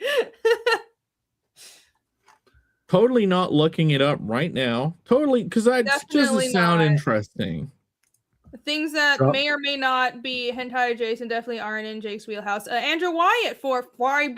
Thank you very much. It was a mouse experiment where they're all given abundance without end. What Reenie's talking about when they introduced scarcity. I don't know if they introduced scarcity. I thought it was just given abundance, and they They didn't they just wanted to see how the mice would degenerate, and basically the social structure broke down, and the females either stopped breeding or like would start abusing their offspring, and all kinds of weird, crazy shit. And it's obviously used as a parallel to humans. But someone else in chat mentioned that the control problem was that most or all of the mice were descended from like the same lab mouse, so it was all genetic. Oh, it was all incest babies. Well, yeah, they're all incest. I mean, it's mice, but they were basically like incest mice. So it's like, well, behaviorally, you don't have a lot of variation then. So that was a control problem. So yeah. Anyway, I don't know. I haven't looked into it. I've heard things. What do you say? I said incest is probably bad for mice too. It probably is. I would assume so. I would assume in generally. So yes. TC for $10. Thank you. TC says read as Kermit the Frog. No, I didn't do a Kermit. How do I do a Kermit voice? That was right. Here? The Mouse-utopia is writers versus artists. The writers rule the upper levels of society, and the artists toil in the paper mines. Back the man with no strings. That was really bad. Like, no. Tried. Thank you, TC. No. The artist has to go to the belly of the whale and rescue the writer from within and bring it back to the surface. Yeah, that was really good. This is just like Jordan Peterson. We will get into the writer versus artist debate. And no, we are not just going to dogpile Phill, because I think you would be surprised at the conclusions we come to. But we shall see. We shall see. Infinite Entertainment for $2. Who the fuck doesn't like Spider Pig? I don't know. Everybody. Who doth like her for Spider Pig? Do you not like Spider Pig, Jake? He's not even a spider. Right. Where is my giant mechanical spider pig in my Simpsons movie? Why did that joke not reach its logical conclusion of giant mechanical spider pig to destroy the dome? Because they're lame and they didn't think of that. Why did Bart and Homer have to win via teamwork and familial affection rather than giant mechanical spider pig. That would have made it a million times better. Okay, thank you for pulling up that link, Alex. All right, Pear's done with his week, I assume. Who's next? That's Who it. wants to talk about their week? Oh, yeah, Phil's had a whole. Everybody Phill already already talked. did it this week, I guess. This week has been toiling away, nervous, like feverishly getting that campaign together. Makes Ah, sense. it's fine. Yeah, it's a regular week. Okay, I got a couple of things. The week, I know Lieutenant Hughes was saying in the super chat he needed a distraction. Last week was one of the biggest fucking bummers in a while. Bummer? Yeah, it was a bit of a come on. So, all that stuff was going on. It was a bummer of a What's week. tough? It wasn't a great week. Anyway, this Someone die? no, nothing like that. Anyway, this week it was like let's turn it all around. Let's make this week. So I've introduced two things. I now have this thing called the first hour principle, right? Where when I wake up, I engage with no mystery box content for the first hour. That is no scrolling on Twitter, no checking emails or messages, no going on Fortnite and playing because no gambling, essentially. Like people are like, don't go on social media for the first hour. I'm like, no. This is all mystery box content. If you wake up and you open like 10 Hello Kitty mystery vinyl box figures, I bet it has the same effect on your brain of scrolling Twitter for like 10 minutes. Anyway, so I have been employing that for like the last week. It has been bliss. I have got so much done. I've designed like 10 million standees. I made progress on a cover. Like I have got so much done behind the scenes on the next book, including. Shall I share it? I showed you guys this. Show the world, Jake. Well, depends on what. So I've been preparing. You all know Heroes is coming up. June. I think last week I'm like, hey, if I want to do a panel breakers, a creator breakers thing in time for Heroes, then I need to get on it now. Jake should try fulfilling his current book before getting bogged down with other plans. That is correct. Okay. Small update. The standees are in production and they should be with RJ within a month. So the book will finally start fulfilling. I agree. I'm not the one fulfilling it. Critical Blast is. Well, it's good that everything's in production, so now you just have to like wait for everything to be sent to RJ. He handles it. So. That's all the there is an update. It's like we've just got to wait for the last things to be delivered to RJ, then everything can start going out. And to be honest, I have now wished that I just sent everything out sooner and then sent people the stuff that wasn't here yet out like after and just paid for that shipping. Like I wish I'd just done that. Sure, yeah. I mean, they would have had the book, but it would have been so much more in shipping. Yeah, it's okay. Well, yeah. You live and learn. Yeah, we hope that Jake is about to start sending out his book. Yes. Okay. Well, I won't show what I'm currently preparing for Heroes. Then. No. Misprint arc incoming. Hey, if you can find one, the books are printed. The books are printed. We picked them up in person when Jake was in America, and like there were no misprints. There are no problems. The books have already existed, and they've been sitting with RJ for like 3 months. The whole problem has been all the other stuff on the campaigns, right? Or the standees and stuff. But yeah, so for the future campaign, I'm getting ahead of it so this doesn't happen again. And one part of getting ahead of it is this little thing. Hey, look at that! Oh my god. Piano breakers. Ooh. Boston panel breakers busting through. Woo! All those It's pages. amazing. The So bullets? your Are those bullets? Yeah. So we're breaking through a panel. This it's obviously not going to look like this.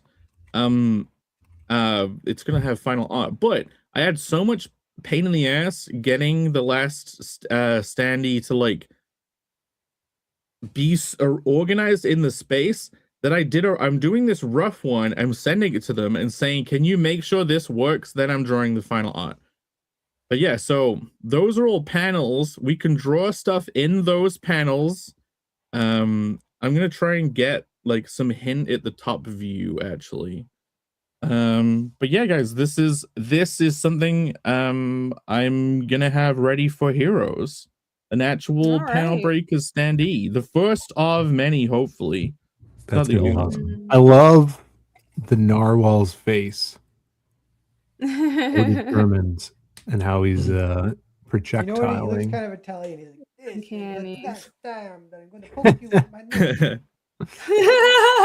You're Italian now, Pear. Yeah. You're doing the narwhal blast, the gnar I'm just, beam. I'm just relaxing. Maxing, did you say? Which one of us frame Moggs? I think Phill framed Moggs. He's got the widest frame. Well, seeing as one of us is like a fish tube, and the other guy is like a fat ball. I think And then a foil. Sounds about right. A foid. a foid, a fat ball, and a fish cube. That's the panel breaker. Okay, I gotta save out of an image. I Wait, realized... how would the Zoomers describe this? Phill is like the gun maxer that's frame mogging everybody. I'm just a foid, so I'm the drunken foid, and moving on from that.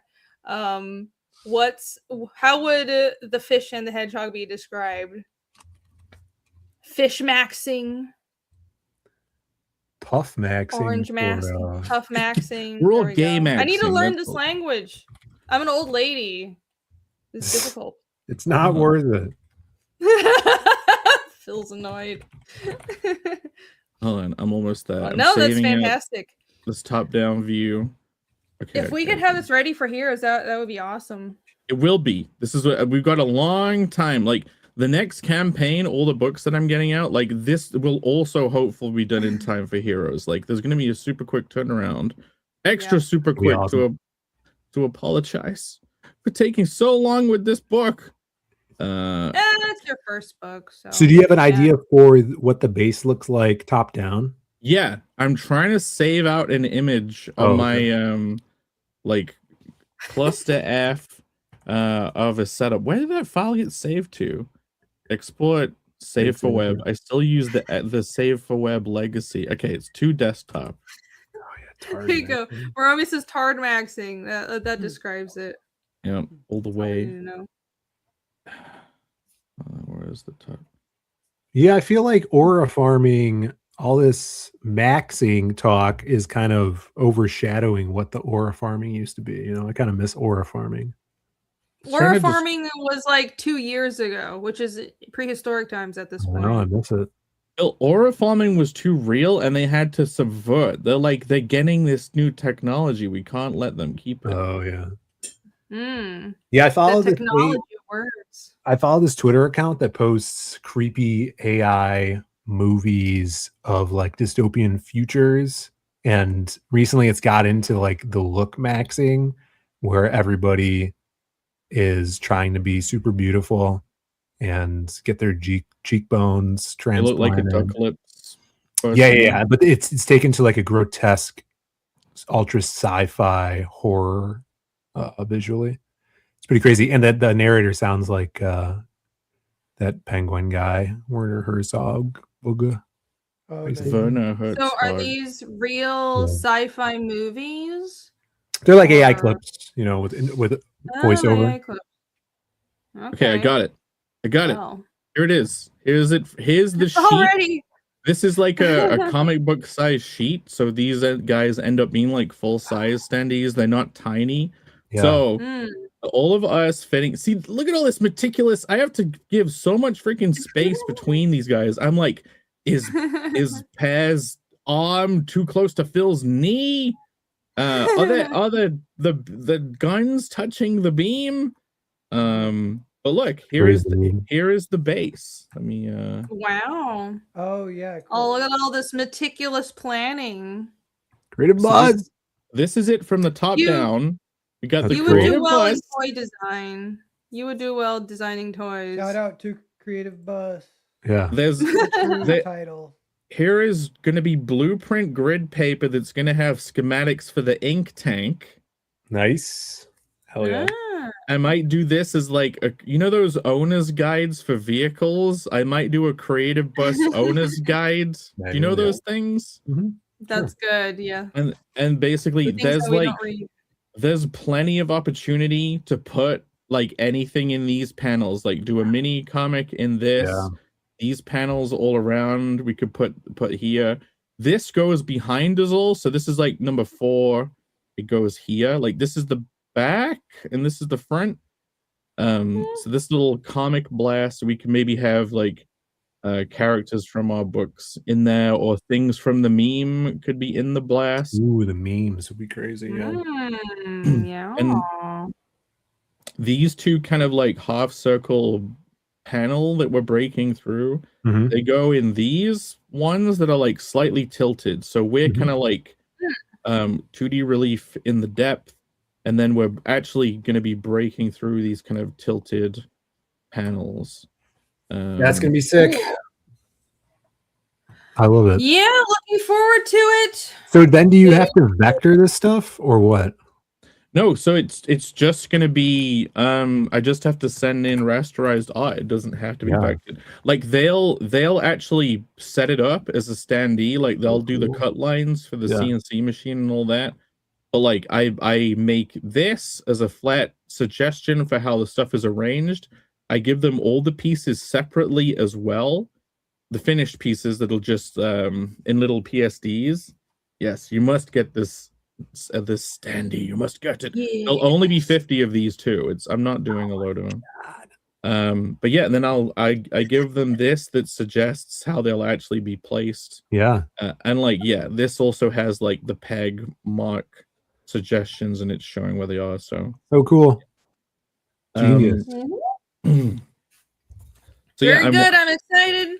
I'm waiting for them to give me a proof with this art so that I know the scale, and then I can do the final art, and it'll all be dropped in to here. It's gonna look beautiful.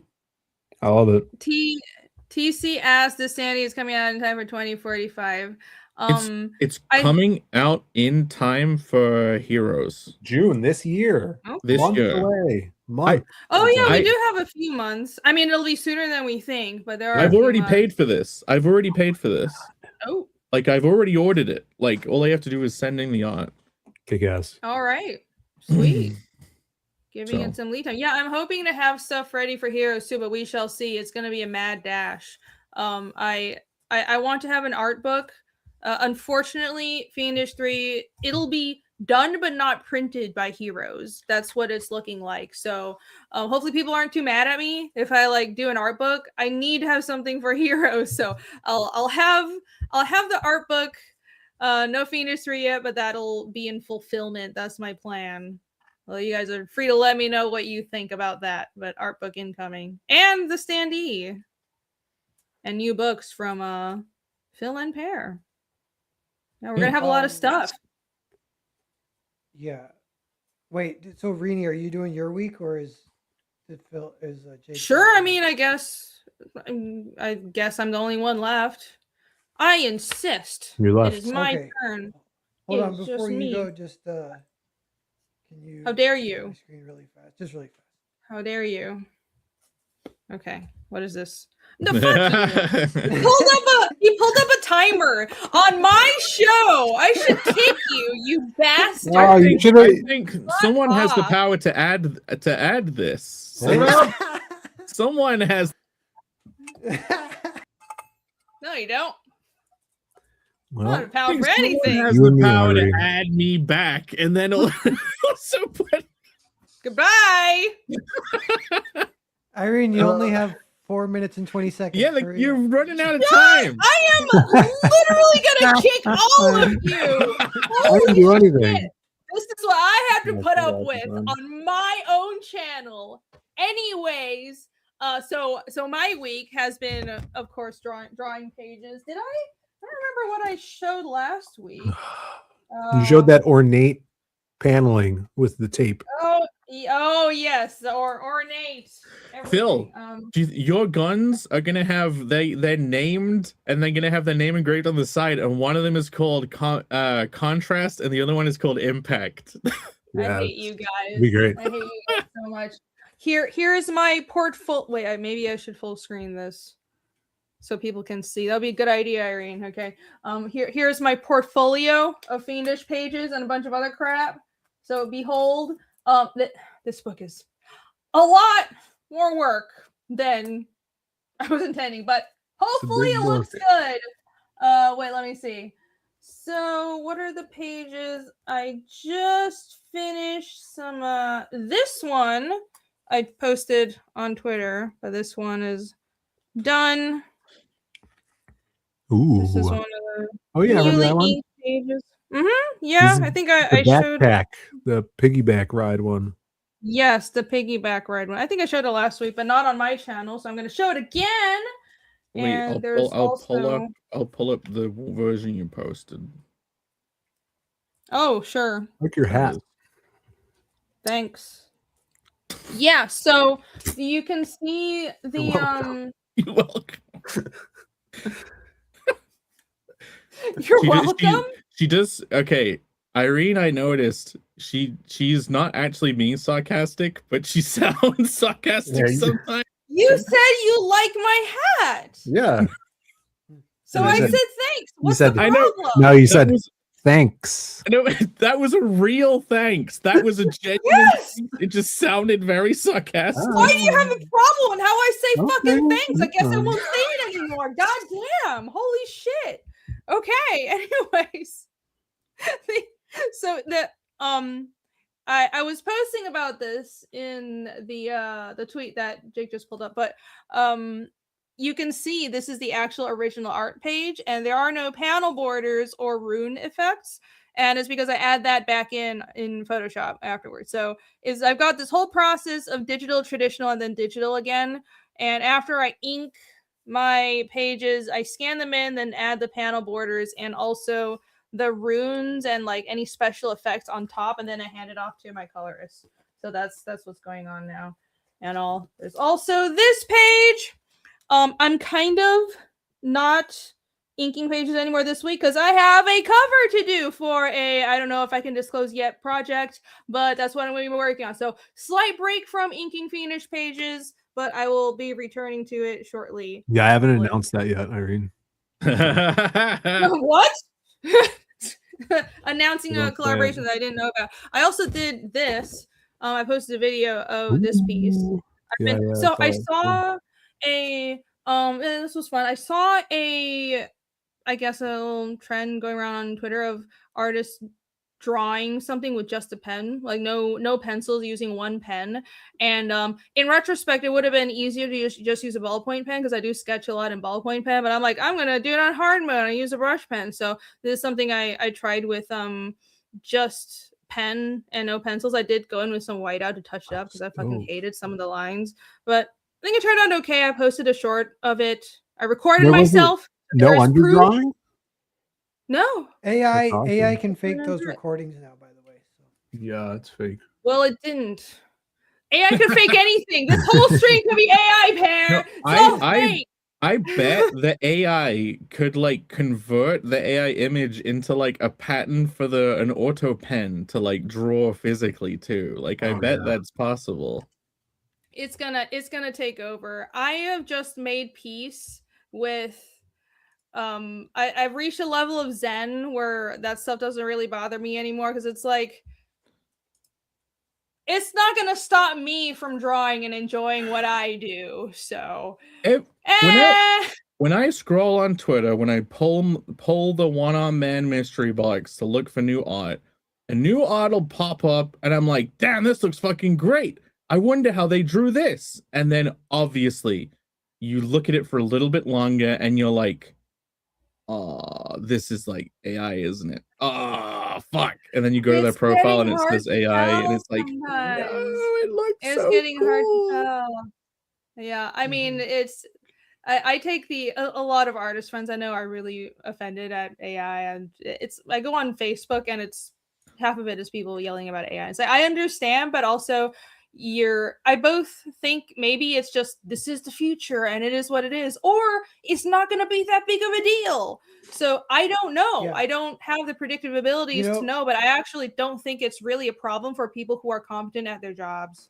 I got one funny kind of AI sort of, maybe this counts as like a normie take, but there's a local community college and I'm maybe going to teach a little just community class, a little like 4-week little intro to comic thing. That's what so I actually had a meeting with them and I met with the lady and she's like, but you know what would be the greatest and the most accessible so everyone could do comics is if you teach them how to use AI. And I was like, shut up, bitch. Get out of my face. What?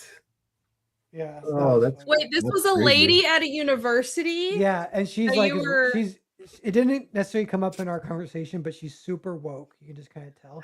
And I Yeah. think she's thinking in her head, like, oh, artists, it's so exclusive. We need to be inclusive. How can we be more inclusive? Everyone would be able to do it. Equalizing the do it. playing field. Everyone's equal Yeah. now. Yeah. Oh God, I can't wait for that shit to die. The thing is, Yeah. teaching them how to use AI the proper way is like, okay, here's the data set of images that you collect together, and you're going to train like an add-on model to pick your base model, and then you have to train a mini add-on and like patch it in, and that's how you get your style in there. You know what I mean? Like, Yeah. Actually, wouldn't that be funny if that's like the fate of an artist? It's not to teach art, but he has to teach AI how to teach art or something like that. Hell. I think in the world of work, like mainstream work, that's what coding is now. Coders are not writing their own code. They're getting generated code and like babysitting an AI and like looking over the code and Yeah, I know a that's lot of people that are crazy. working with AI in different sectors. So I used to work in casino games, and some people I know who work in casino games now, they're expected to work with AI, where it's casino games. They're not looking for anything super innovative. They want just pretty images, and they like the safe proven things. There are a set of themes that they go with, and you just generate new icons and tweak it a little bit. And there are a lot of companies that are working with AI now. So that's just how it is. But that's the future of art jobs that aren't creating anything new, I think. And I think if you're actually making stories and coming up with new ideas, that's a level of humanness that I think is just not replicable by machines. Like AIs are aggregators and they replicate what's already been done. But if you want anything new, you need a human no matter what. Yeah. I think. Yeah, you know what? Gore Verbinski, he's a filmmaker, director guy. He did Pirates of the Caribbean back in the day. Ooh. But he said that, because I guess he's doing a new movie and he's like, knows a lot about AI, or he's worked on video games or something. But he said AI is drinking its own piss right now. And I was like, oh, that's interesting. Oh. I heard that was good for you. Yeah, no, it's not. It just means Don't believe that. it's like a ceiling kind of, because it like makes piss all ain't this. that bad. It steals all our shit, learns from it, makes all this crap.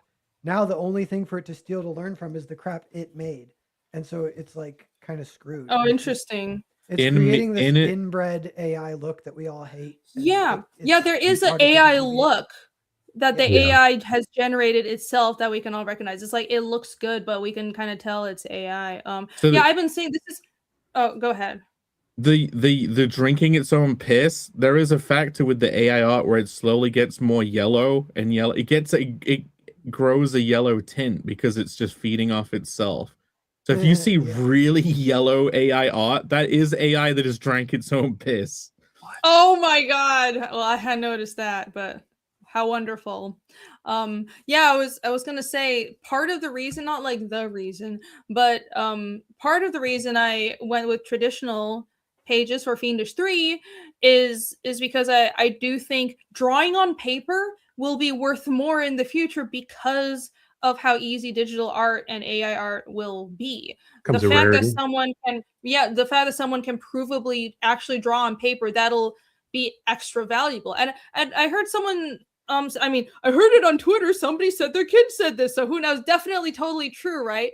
But I mean, I have heard this from people much younger than us, like Zoomers and Gen Alpha little kids, being much more actually not just interested, but like there's a wow factor to original art, because AI art and just seeing cool things digitally, that's not interesting. That's, they've grown up with it, that's their whole lives, it's easy to create. But seeing somebody physically draw, this is why, and even before AI was a thing, we all know when you post your art on Instagram, there's technique to it. You want to show the pens with the art. You don't want to just post the scan of the art. You want to take a picture of the art on the drawing board with the pens in sight, because that's the human hand being in view, so to say. And that's interesting to people. So I think that kind of stuff will just increase in value. That's my theory. Hopefully it pans out. We'll see. I think the future that will come of it in the space of 5 to 10 years, you won't be able to predict what it's going to be. It will be very different to how things are now. It won't be hell. It won't be heaven. It'll just be normal, like everything always is, but it'll just be very weirdly different. Well, I'd be able to predict things because I'd ask Grok to predict it for me. Grok definitely knows. You'd get a 100% accurate answer from Grok too. Yeah. Indeed. And then you'd correct it, and then he'd go, "Oh yeah, you were right." I do think we're at the point where things are so crazy, there is no predicting the future. It is very murky. I'm gonna ask Grok something right now. Hey Grok, how things gonna be, y'all? I'm gonna ask Grok, what is more important to entertainment, art, or writing? Oh! Well, the debate. Comics? Did I say specifically comics?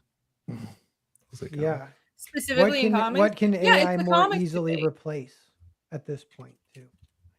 I don't fucking know. I mean, okay, so the answer to that is the basic bitch bad version of both AI can replace, right? Yeah. I mean, if you just want a basic bitch story that's built on what's been done before, and if you just want serviceable art that looks good, but isn't, because there's so much more going into a comic than just pretty art. There's paneling, there's web design, and really good artists play with paneling and all kinds of stuff. So, like that, I think that always will take a human mind, but you can get a serviceable story and art that's just passingly entertaining with AI, I believe. Probably already can, but definitely soon. The thing is, you'll end up with you have a cluster of AIs that all argue with each other about how well they're doing on what you ask them all to do. Like one of them will make something and the other one will be like, yeah, that doesn't really look right. Good, now go do this. And like that, they'll have this a whole interactive group project going on in like a second, and then they'll finish it and you'd be like, oh, you did it, it's actually fine. Like one of them makes the movie, but then another one watches the movie and then is like, this looks too AI, do it better. That's too AI. That's where they'll be like in between AIs who are like agents to make things more human, to call themselves out on their bullshit. Yeah, you'll have AI executives. You'll have the whole company's worth of AIs all collaborating with each other. They'll be like daywalkers. Actually, maybe would be like a job where like a human you got to take the chip, the interface. Nobody wants. I don't know what that is. They sell a book that is. Is that Toddy Mac? Is that an AI? Yes, everything is AI now, guys. The whole rest of the stream is AI. I thought this was what began. This debate. It The is. artists versus writers. It goes around every few months, every few years. But I thought this clip was what restarted it. This No, current round. It's right below it. It's No, that's it's a the guy's screenshot tweet. of Nick Patch. So scroll down Yeah. and show the Nick Patch thing. Okay. Sorry. Nick Patch. So That- because that's he's subtweeting This is Nick it? Patch. Yes. Hold Yeah. on. that's what Let's started see it. what Todd McFarlane says first. Okay. Well, just to preface Why? it, Comic. this Todd McFarlane interview is like from 4 years ago. it's funny that, ancient. Oh, that makes sense. That Todd makes don't sense. crack. Well, Todd so the original question was Todd's drinking baby blood. Get him. He's on Epstein Island. Oh my No. god! Very no, suspicious. Allegedly. no, he's allegedly. No, He's Alex. Canadian. Time He's for Alex Canadian. to make another meme and get like Get death us threats all in all deep week Oh, yeah, from it. yeah. Like, We've Because been over this. apparently, No comic people went to apparently Epstein some Island. Fergie fans don't have a sense of humor. Let's all get Alex in trouble again. commiserations to Alex. It's a joke. Sorry, Alex. Jokes. Alex, that was Yes. awesome. At least your tweet got was my joke. I got apologize. 100,000 views or something. That was fun. That's true. Yeah, if only we can get paid because of that. That'd be great. Yeah, I'd be and drama you just do farming that all all the time. day. Yeah, I know. Just post shit that Just enrages Chester people, Max make money. and Rage Max. Yep, amazing. Okay, so So- this is the original tweet, the actual. Well, yeah, hot so the, take? the topic that has been ablaze, the topic that happens like once every 3 to 5 years, the tired, boring debate artists- of artists Tells me versus really- writers. But you can see this. It's like 200 bookmarks, 500 likes, 200 subtweets, 200 comments. You gotta speak in your mic. Okay. Yeah. All right, I'm going to read it. Is this a hot take? Writing a comic book requires more effort than it takes to draw one. As a writer, you need to be aware how much work the artists are going to put into bringing your script to life. As well, you need to be aware how much time, money, and effort a reader is going to put into consuming it. Don't put the success or failure of your comic onto your artist. Take responsibility, put in the work. Your readers will thank you for it. See, Well, straight away thoughts? though, this tweet is it's pro artists and like writers get your shit together, right? sure. right- It's kind of framing it. It's framed as, ooh, art isn't as important, but it's actually a veiled, hey, artists should be the ones being treated better and writers should take more responsibility. It's very interesting. Yeah, like the second sentence, writing a comic book requires more effort. Like Mhm. that's probably where most people would be like, what? All you have Yeah. to do is Yeah. type some words, dude. And They I have to flood. sit here all day and draw it. Yeah. Okay, Um, so I think it's I've been thinking a little bit about the processes that go into producing a comic, and I think that there's time effort in terms of time spent and effort in terms of the intensity of attention. And I think the closer you get to the finished product, the less intense the less mentally taxing the effort is, even though you might lettering and coloring and inking, all those steps still take training and skill, of course, but it's not as mentally taxing as the very beginning part of the process, which is just coming up with the idea and writing out the plot. You're building the bones of the story that everything else relies on. So I do think writing takes less time than drawing, but it's different types of effort. And I do think there is not enough people put emphasis on writing, in just emphasis on writing in comics. I don't know if that's correct phrasing, but as in writing in comics should be emphasized more than it currently is what I'm trying to get across. Yeah, I mean, It's so more mentally intense. It takes less time, but it's more mentally intense. Chris's comic says writing is the fastest step of it all. Okay, bad writing. Not really. No, bad writing is the fastest step. Good writing Yeah, I agree. takes way longer to draw. Like good writing is like sitting in the dark in turmoil, going into your head, trying to think like, what the fuck? What do I do? It's solving There's a a lot billion of- problems. there's a lot of Yeah. iteration that goes into them, right? And if you're a writer artist, it's like you'll draw something and then go back and fix the writing and then continue drawing, then fix your drawing because something changed in the writing. I mean, it's complete chaos. But a lot of writing isn't just the time you actually spend putting the words on paper, it's the iteration and the testing. So it's not as simple as I can type something out. Yeah. So a lot of people think they can write. Just because you can put words on paper doesn't mean you can write. I mean, it should be obvious. Mhm. Yeah, someone commented, it might have been Mike Murphy, but he said like some writing projects take like 4 years to finish the writing project.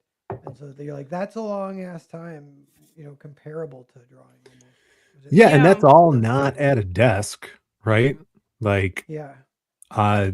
you know, I don't know about you guys, but I'm writing in my head throughout the day, and that's on like clockable time because I'm just constantly thinking about this stuff. I don't think that makes it more important than drawing or the art aspect of it. It's harder to weigh that because it's You're passive. saying artists that part don't of writing think about is their passive. shit during the day too, though. Really Yeah. not. I wonder how Not this as much. feathering is going to look. I will say so. When I'm daydreaming about Fiendish, because that's what I do when I'm doing anything else. What you're thinking of, so the muscle of just daydreaming about the story, you might not even be actually trying to solve a problem, but thinking about just character interactions. And like if you're writing a story, you like your characters, so you think about them interacting and you think about all the things that are going on in between what you see on the comic page. At least you should be, because these characters should feel like real people to you. And like that's a characterization muscle that is always turning in your head if you're writing a story. And as the only equivalent I can think of with art is I'll be thinking of designs sometimes, but I really don't as actively passively think about the art. There isn't like work going into the art unless I'm sitting down. Like sometimes I'll have, you know, just unless I'm sitting down and trying to sketch out designs, I don't really think that much about the art and the designs. But when I'm going around in my everyday life, I am kind of working on the writing and the characterization passively all the time. So it's hard to quantify how much time writing really takes.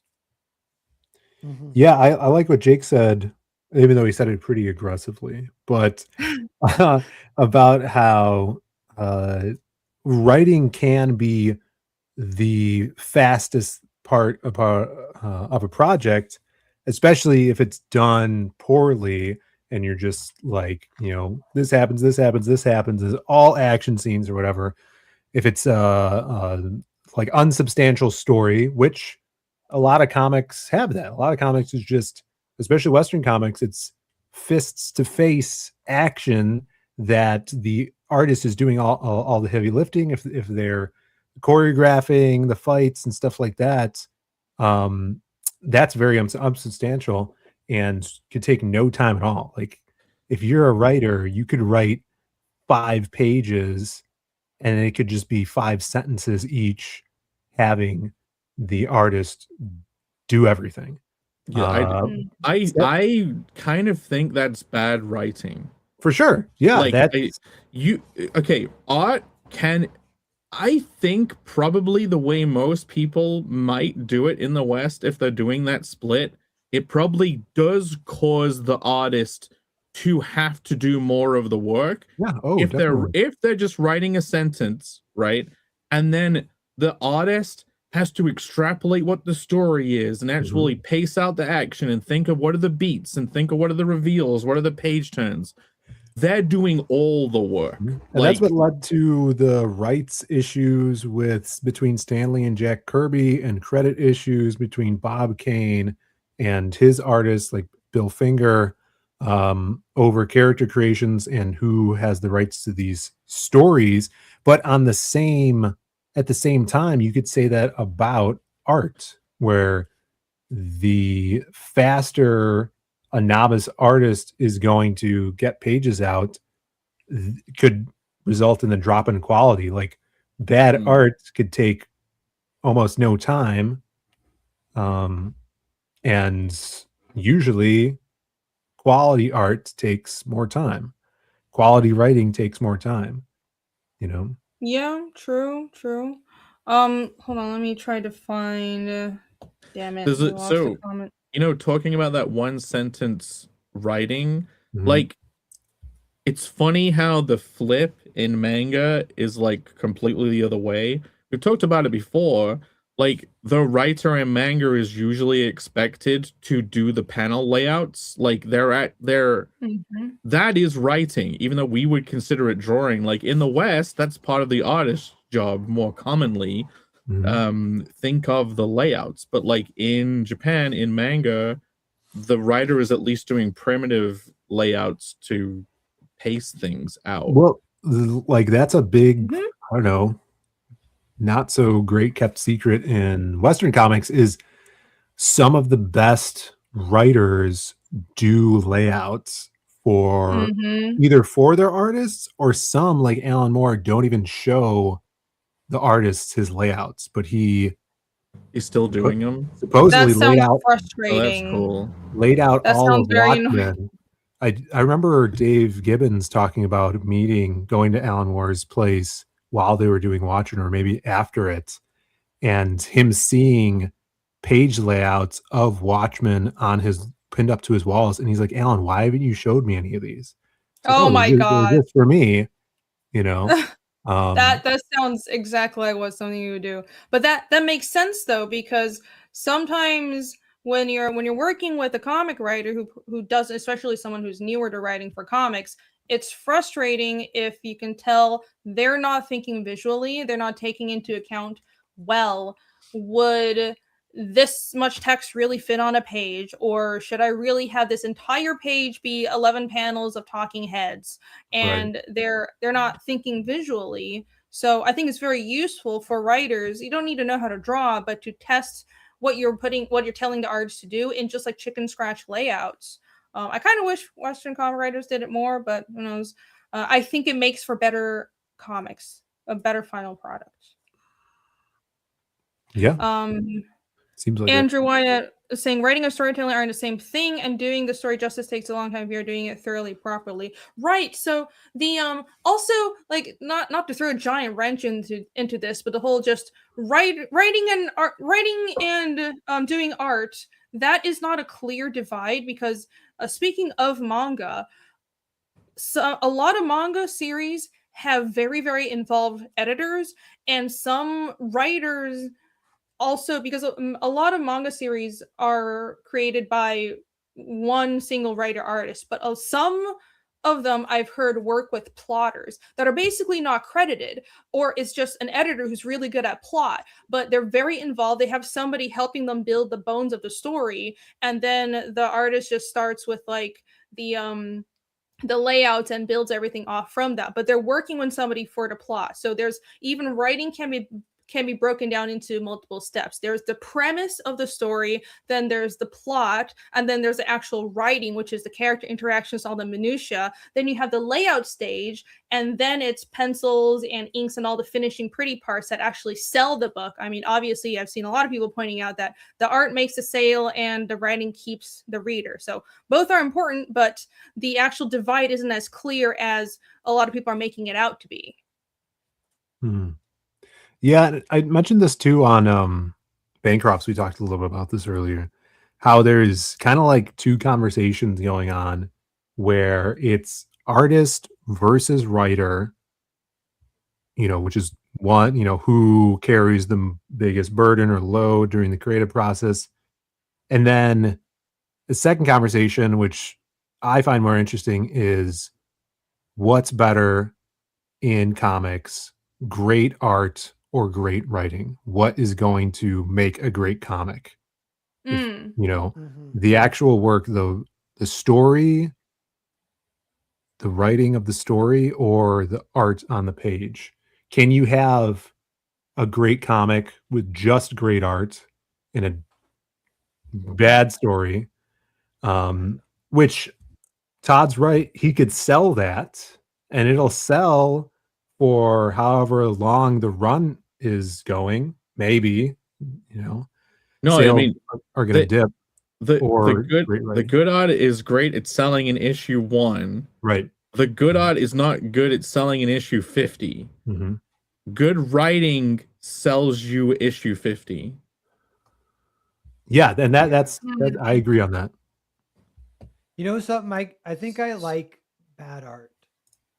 Am I the only one who feels that way? I like But it- no, I like bad art Yeah. too. Like so good art a lot of the time can look like homogeneous.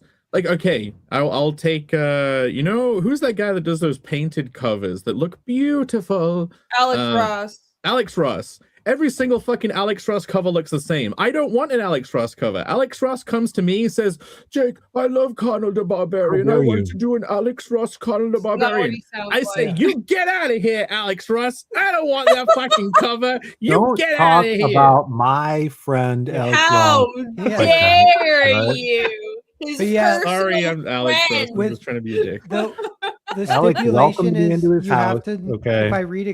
If I read a comic, I have to know what's happening. So if the Connections. art is bad and I'm confused, then I'll put it down. But if it's bad and I know exactly what's happening, then I kind of love it like that. But that's kind of rare too. Like, and then at See, that point, it's almost like not bad art. You know what I mean? But this They is can do this that. is what do you call bad art? Because you can have bad rendering, bad anatomy, all of that, bad, you know, but if you are choosing the right shot, you're at least selling the expressions, you're selling the motion well, that's good art. It might have poor rendering, but it could have an amazing vibe and it can convey the story properly. Again, I don't think good storytelling is what people consider good art. Like that, it's like the storytelling is the merger of the writing and the art. It's the conveyance of the story through the art.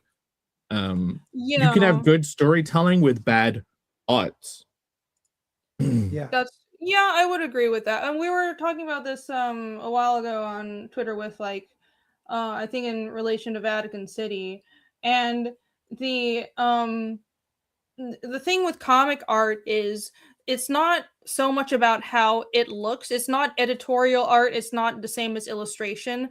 A lot of about whether comic art works relies on communication. And just if your storytelling is clear and if if the reader can understand what the fuck is going on at first glance. And honestly, very little matters beyond that. And like, I'm saying this as somebody who likes to draw detailed art and spend a lot of time making things look good, but that's a choice. I don't have to do that to make a comic work. So there's this thing where we're taught in art school, which is, you know, dubious use of your time anyways, but one of the actual useful things I was taught was when you're drawing a comic, if it doesn't work at the thumbnail stage, and it doesn't work, if it's not captivating and doesn't hold somebody's attention when it's just chicken scratch thumbnails, then you don't have a comic, because everything after that point is just dressing and making it look pretty. You should be doing all the detailed art and all that other stuff because you enjoy, because it's fun. But a comic is the thumbnail. I have seen some beautifully drawn and colored pages, right? And I've read through the page, and they have a panel which is a completely superfluous beat that doesn't do anything.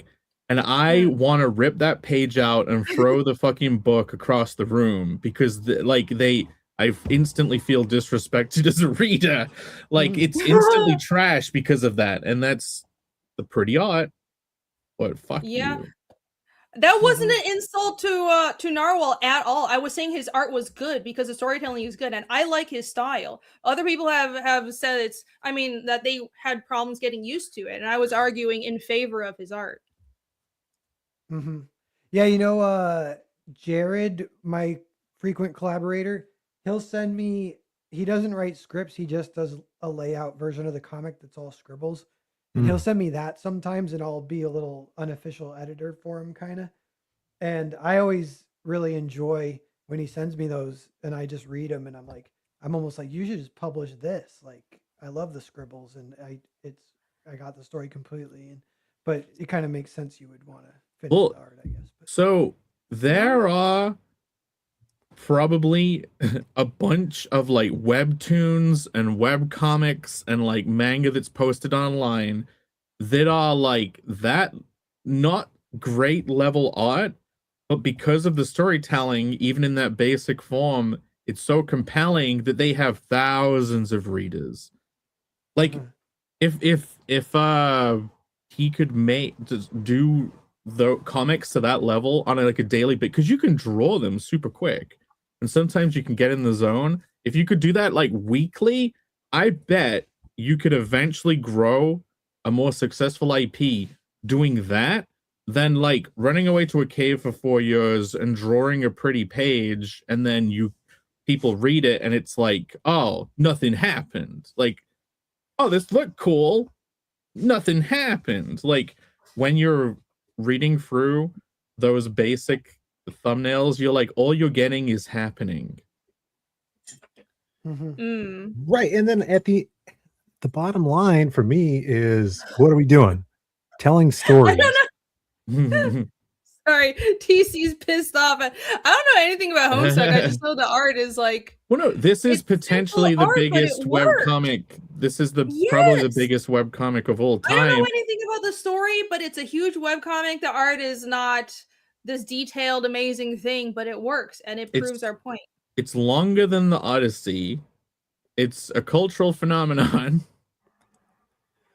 Yeah, I didn't even realize this is what the art looked like. Yeah. I feel like I remember it looking different back in the day. That big panel of the guy blinking and standing in his room. Yeah. You know, so the level of art that you need to do that is you'd have to know perspective, but beyond just, it's kind of simple perspective, but simple perspective is like actually really hard, I think. And just so like, this is still good art, I'd almost say, because that perspective is pretty good. That's even a bad artist couldn't do that, you know? But yeah, like I was saying, it's all about story. You know, everything in entertainment is how do you tell a story well. A piece of art can be immaculate, and one piece of art can tell a story, and it could evoke emotion, and it should. But I think the value is much higher if you have a story arc and a tale and character, which all go into story. And look at what it's really easy to test what stories are successful because they get adapted into films. You know, all of a big portion of amazing award-winning films are adaptations of books. You know, sure. Where's the film that's a adaptation of a piece of art? Yeah, how many TV shows, movies, or video games have been inspired by a nice illustration? Yeah, maybe a handful that you can't think of them off the top of your head. But what about some early adaptations of comics like Ghost World? I hear Ghost World's awesome, an awesome comic. I've seen the art. It's not like mind-blowingly detailed art. Snowpiercer was an adaptation of a European comic that the art, you know, isn't mind-blowing, but it's because the story, the concept, the characters, it was adapted and lives in the pop culture zeitgeist, you know? Wait. Yeah. Wait. Prove me wrong. They go. But Sure, Frazetta. Yeah, Frazetta's paintings inspired comics, right? They made Fire and Ice. Fire and Ice into a movie. They did the Death Dealer comic. But the funny thing too is I mentioned this on Bancrofts is everybody's all the artists are like, we don't need writers. We're going to do it ourselves. I'm going to make my own comic. It's never you just good. become a writer. You know? Oh yeah. You can't not be a writer to make a comic if you're going to be the artist and writer. And then also I pointed out like they're the top elite legends of being a writer artist are very slim that make great comics. You know? Because it's hard to do both. It's For different sure. parts of your brain. Yeah. And you do have to train it. I mean, I'll be right back.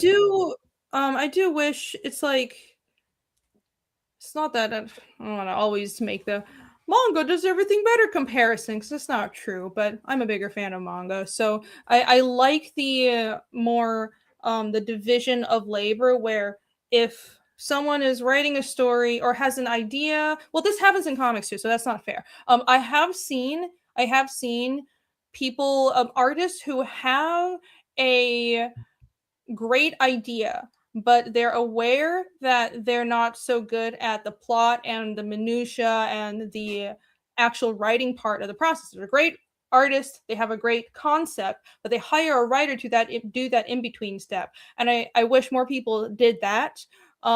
It's, and also, even if you're a good writer, you could use an editor. Some writers are really good at character, but they could use somebody helping them with plot. I think more collaboration and just more awareness so that collaborating makes a better final product, and that's all that matters, would be good. That'd be helpful for the medium, because the final product is all that matters in the end. It's not your ego.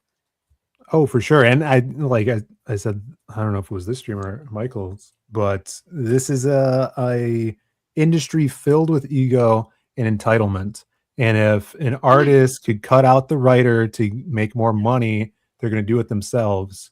And if they could not hire an inker and ink themselves to make money, they're going to do that. So that deteriorates over time. I feel like the longer you're in the industry and have the weight of corporate comics on you, you become embittered and jaded, and you're like, why am I serving all these other people when I could be serving myself?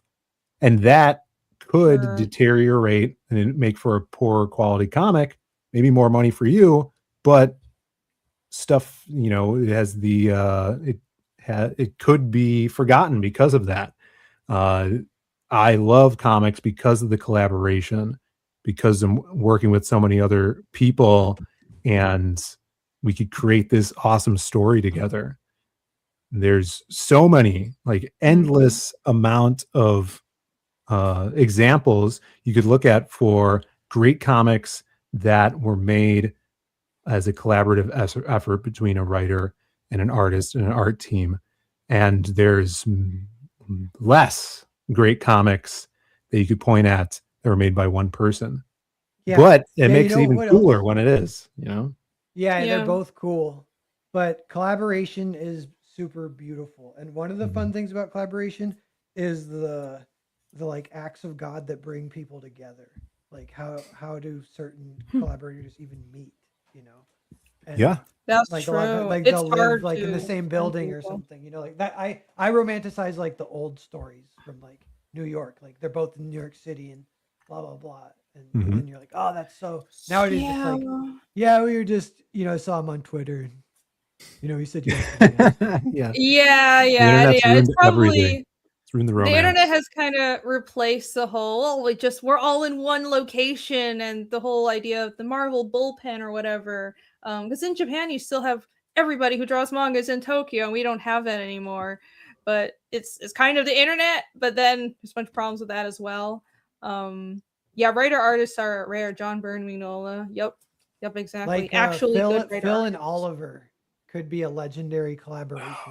Picture like 20 years in the future, we're all looking back. God, when Phill met Oliver, everything changed. Everything changed in comics. I thought I saw this by Salty. I thought this was funny. Writers are obnoxiously self-important nerds. Artists are obnoxiously self-important jocks. The end of discussion. Not as simple as that, but I like to make fun of my own profession. So. Yeah. I know like 5 artists that work out, so I don't know about that. Oh, we're breaking the stereotype. Yeah, no, there's a tradition of great artists being athletes. You know who is like that? Todd McFarlane is like that. Baseball. Is he an athlete? Yeah. Oh, he plays baseball. He used to play baseball. Doug Mankey's a power lifter. Bisley used to bodybuild. Kyle Hotz is ripped out of his mind. Rob Willis is ripped out of his mind. Yeah, there's actually quite a few. Well, there you go. JR. Those are the 5 that I know that work out. There you go. But if you name, I don't know. Frazetta was a famous he was a great baseball player too. Yeah. You can he was in very good shape. Famous helps his art. Basketball. Frazetta was But never. Phil, most of the weightlifting people I know are fucking nerds. They have spreadsheets. They track their macros. You know what I Yeah. mean? Like And they don't read Yeah. comics. being buff Yeah. isn't like exclusive to non-nerd. Like you can have Yeah. a jock and a nerd can both be buff, essentially. Actually, yeah, weightlifting is not athletic. It's something else. It's a different word. Athletic Okay, is like you can catch a ball. But it the heart of the jock and nerd thing, I mean, it's even in the verses. It's like it has to be a competition rather than a collaboration. It's like I'm the breadwinner around here instead of like it's like there's I've seen two different points of view, and like it's like people seem to take like the either or. Sometimes they're saying my team's better, and sometimes they're saying like, no, my team's full of losers. Yeah.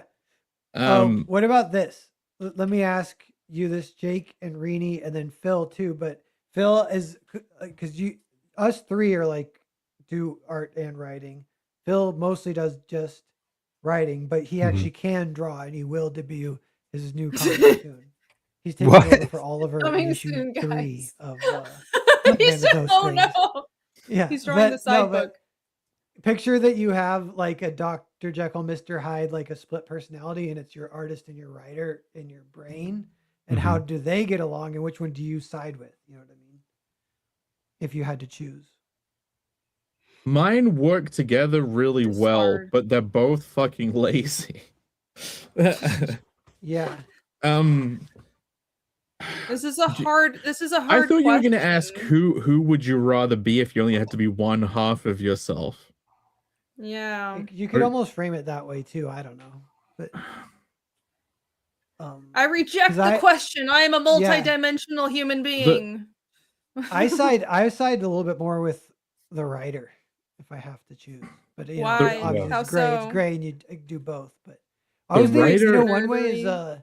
if you do, there's people were trying to measure it with money was one way. Like if the writer, a lot of in indie comics, this is one of the points I made when I tweeted it. But like in indie comics, it's usually the writer paying the artist, and that is like an interesting dynamic. But someone was like, well, that's money flowing to the artist. So obviously the artist is more important. But I was like, and I didn't respond because I didn't want to get in the weeds necessarily. But I was thinking, yeah, but if you play that game, it's like, all right, who produced the most rich people, and are they writers or artists? Oh yeah. So And I think the whole argument of like, well, the artist is getting paid. I think that's the artist getting a pat on the head for doing a good job in the now, and they're getting short-term payment. The real money is in like actually owning all of the ideas and all of the world. That's the writing. The people who make the real money are the writers because they own the IP. It gets adapted. What are they adapting? Are they adapting the panels and pages, or are they adapting the world, the story, the characters, The ideas? yeah. Yeah, you're right, Pear. Writers are better. Yeah. It was fun seeing like artists represent artists and writers represent writers. And I felt like writers were making the better points too when I was reading like the various arguments, because they were arguing. Like one person was like, he said something like, no comic has ever sold well that had bad art or something like that. Completely incorrect. That's not. I'm about to pull up a bunch There of you go, art. Ellie, Obviously, right? and if you're being that, Incorrect. yeah, and if you're like that, I am extreme, very then much that's still- on. I very much am in agreement that the writing actually is what carries the work. And as much of a fan as I am of good art, obviously, that is not as important as the actual writing itself. Well, that's a great way to put it too. Like carrying is like not like, you know, but what I mean, like carrying it through time. View it like that. The writing and the story, if it's great, it should carry the tale to future generations, you know, as an idea. Given enough time, the only thing that matters is writing. But that's why the Todd McFarlane video, right? If you want to play that, I can sell a comic with good art. You know what I mean? Right. Like That is also 10,000% correct. In the immediate, at time 0, art wins. At time infinite, writing wins. Right. Yeah. We can't hear I it, by the way. think. Well, okay. I'm just gonna I don't play think it. she's playing it right now. I wasn't gonna That play, is but I written can. by It's short. William Shakespeare. Hold on.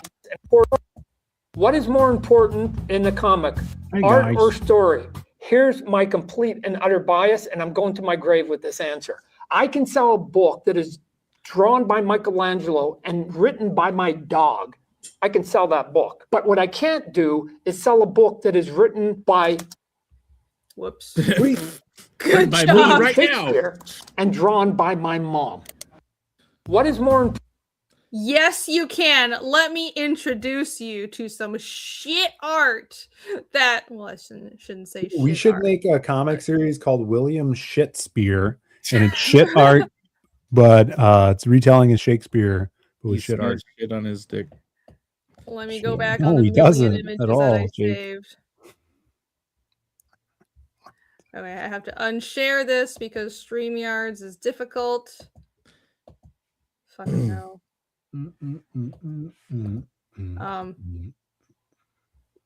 Todd is correct. From the business mindset, yes, that's 10,000% correct. Toddy From the Mac.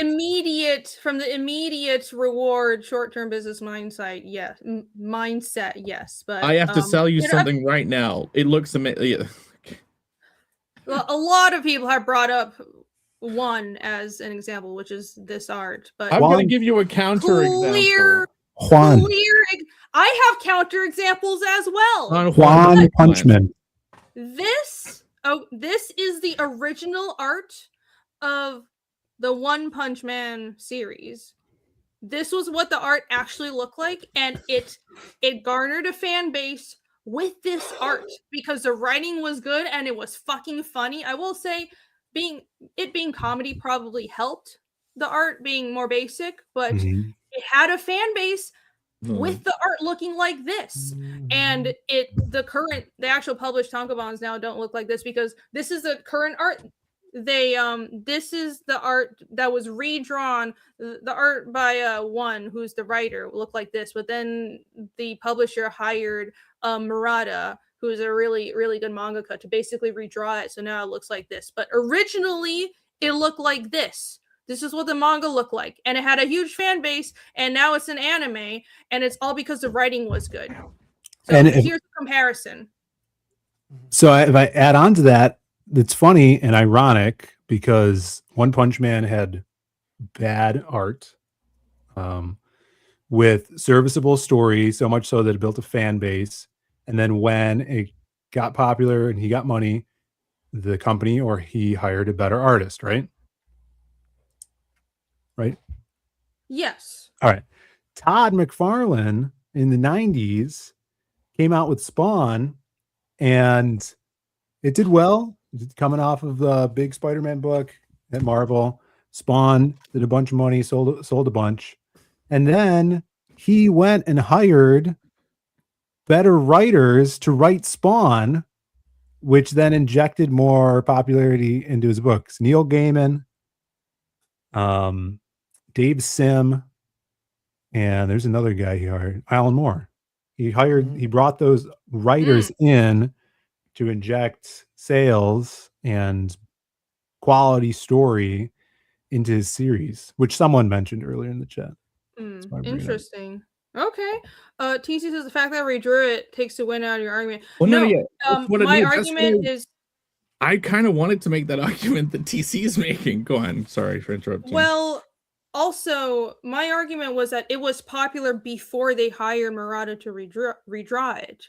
It has more appeal. Like, I have a hard time reading art that doesn't look good, but I don't think the regular person cares as much, and they were perfectly fine with One's art. And also, like, I wouldn't even say One's art is bad when you're talking about comics, because the storytelling is good, and Alex pointed that out. But the art is basic.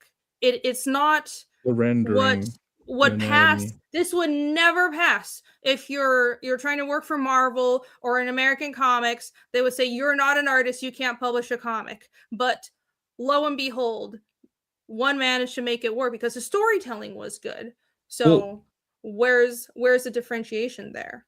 To be honest though, so like One Punch Man originally when it's a webcomic, yeah, because it can be put out there and people can read it for free. They don't have to pay for it.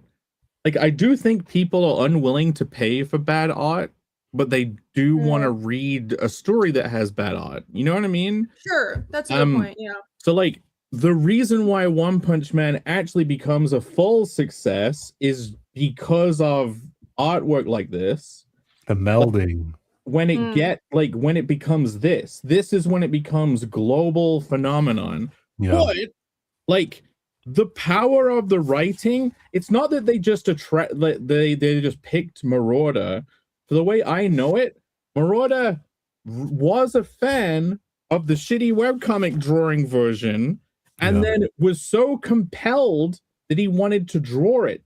He's like, he wanted to do this and has but like the writing was so compelling, an artist came in and wanted to amplify it. You know what I mean? No, you can tell he's a fan because he would carry over some of one's designs and pay homage to one's original art from the webcomic.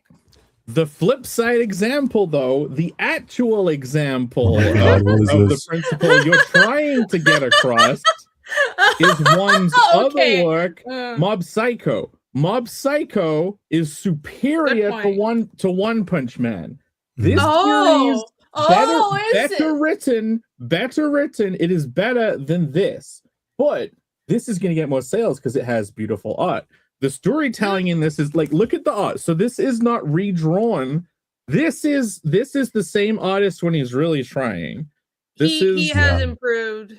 This is what you would say is like passable crappy art. And I think I would say most of the manga industry is not selling their books based on art. Is that you guys? Yeah. Yes, that is true. Kind of crazy is can you guys hear me? I can't see myself. We can. Yeah, I can hear you. I bought it was the one that Phil's gonna buy next. I'm gonna start reading it too. It's the vampire manga from the 90s. Hellsing. Yeah, I bought Hellsing too. So I started reading it, and I was looking at the art. And I was like, okay, I really like this art. But I was looking at it, and I'm like, they don't draw the backgrounds ever. Or like maybe once every 5 pages they'll draw a background. The rest is like literally just a head and then a word bubble what they're saying. Being like, black and white, full body. Yeah, and I'm like, damn, like. That is interesting, like, because it reads fast. You know what's happening. Like, what if I did that for a book? I could draw it so much faster. Yeah, a lot of manga is the way they approach the art. Murata, who again did the One Punch Man redraw, is an exception. A lot of manga, the approach is the art just needs to be serviceable. It's there to service the story, which I was going to mention earlier. Good artists take that into account.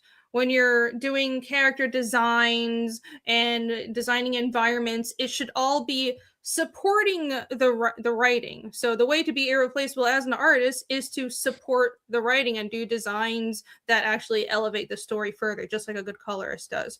But yes, I've noticed with manga that the point is just you get the story out and you communicate, and that's good enough, because if it's successful, you have an anime adaptation, and that's when all the hard work of actually putting in backgrounds and all the pretty flourishes, you can leave that to an anime studio where you have like a whole team of 100 people doing it. So that is the mindset, and I know this because when I've taken my comics back to Taiwan or Japan, like first reaction I get a lot of time is, you're putting in too much effort into the art. This must take you so much time. And I'm like, well, this is just how we do comics in America. But they're appalled that it's all detailed and it's colored and everything. And I draw, it's like, oh, you don't have an assistant drawing your backgrounds? No, I have to draw everything myself. But it's completely different. Mm-hmm. I have more. Go ahead. But by the way, yeah, we'll keep going. But I want to look at the meme around 3 hours. If possible. Oh my god, already ready to fucking go. Is that timer still going? Pull it up. No, it's not. It's minus an hour already or something. I know this isn't bad art per se, but this is in comparison to this is Attack on Titan. This is the first chapter of Attack on Titan, the manga, and in comparison to how good the anime looked, the art was one of the things that had a lot of criticism, especially in the early chapters. He got a lot better later on in the series, but starting out, a lot of people were saying that his art was janky and he couldn't draw well. And I mean, I could see some anatomy problems, but that worked in his favor when he was drawing the Titans, though. And this was another series that very much was sold like because the story was compelling. It was an interesting concept. Yeah. Yeah, these pages look kind of cool. I like the this layout. looks like decent indie comics art to me. It's not Murata level, and it's not, I would say, or even like the Freeven comic. This isn't something that Marvel would pick up. Again, my point is, in America, a lot more emphasis is put on the art than I think there should be, but it worked because the point when you're making manga is just to get the story across. I think part of why we also have appreciation for like bad art on the technical level is like, well, at least for me, there's so much art out there that is technically good, but again, it's homogenous. It doesn't look interesting. It doesn't trigger any neurons in the brain. It doesn't make me notice it. But like the crappiness of Attack on Titan's art, there is an element to it that's making you take notice. It's making your brain have to actively decode it. It's lovely. Sure. There's a bit of that. Someone is saying it has soul. I mean, you can tell this is someone very earnestly trying to make their own thing, that's communicated. That does sell it. Some things are more visual. Yeah. I had one more example. Real quick, the people have talked about The Crow before. I haven't read it. Have you read that one, Phill or Jake? Or Yeah. me? No. So that one, no. People say it's a masterpiece, kind of. But that's when I see the art, I'm like, oh, it's like super detailed. But sometimes I'm like, oh, that art isn't even that great. And then I hear the story, and I'm like, wait a minute, it's just a guy getting revenge one by one and never losing, and there's never any stakes, and it's just like, I don't know but it sounds bad too, like the almost pitch of the story. Then you hear like, I guess it's about his wife died in real life, so he put a lot of passion into this project over these years, did this book. But I think that book is a book where the sum is greater than the parts, and like it's like not amazing writing, or maybe it is because I haven't read it. But well, that's totally true, because he is a super amateur artist, James O'Barr, when he did that, and you could tell, like you could pick it apart if you just look at one panel or one pinup. You could, I mean, he swiped poses from punk stars for covers back in the day because he was using them as reference. But yeah, together it's really awesome. It's very indie, very underground, super gothic, and it's a pretty good example of the art and writing together making something turn out really well. But separately, you could be like, oh, this is a guy whose girlfriend got killed on the side of the road. He's left for dead. He comes back to life and is getting revenge on the gang. That's all it is, Yeah, like that sounds stupid, but it's amazing, is what I hear. I love it too. It's really. I think it does have like you can get a little X Factor emotion somehow. Like Hotel Story, The Crow is Gestalt, says Bancroft. Ooh.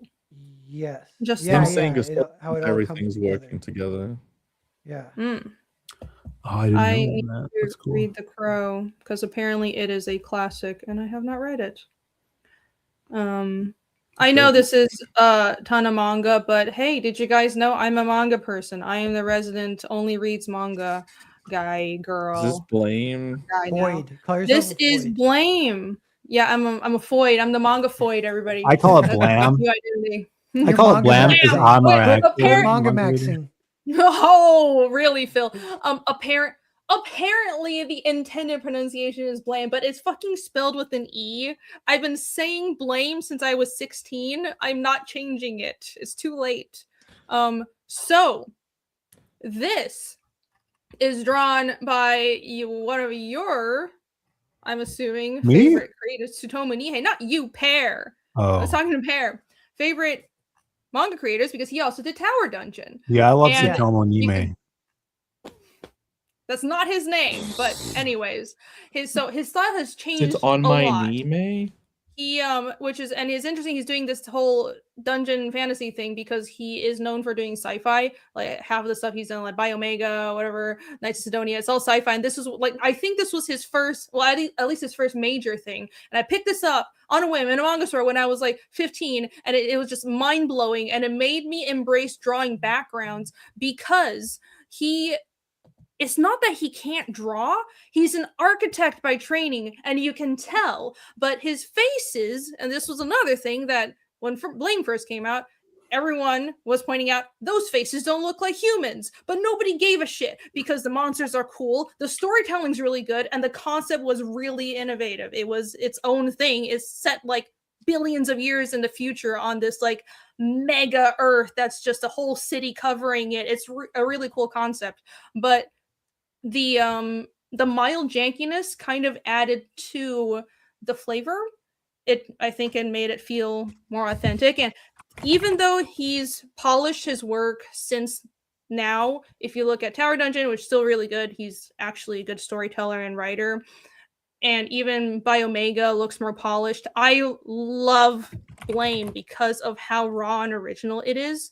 And I think that's what matters more than you have to draw. Everyone has to draw like Mobius. If this was drawn by Mobius, if this was drawn by Frazetta, I don't think it would have worked as well, is what I'm saying. It's because it was raw and kind of weird. That's why it actually worked. Mm-hmm. Yeah. Yeah, the X Factor. I want to buy Blame, but you should. It's $180 for Blame geez. and Biomega in a 2-pack. Oh, okay. Well, it's a twofer. Yeah. And one more. Oh, why is it so small? Jesus. I wanted to bring up an example of really good art that does make me books. And even though I don't give a single shit about the story, I mean, the story's okay. The story's not bad.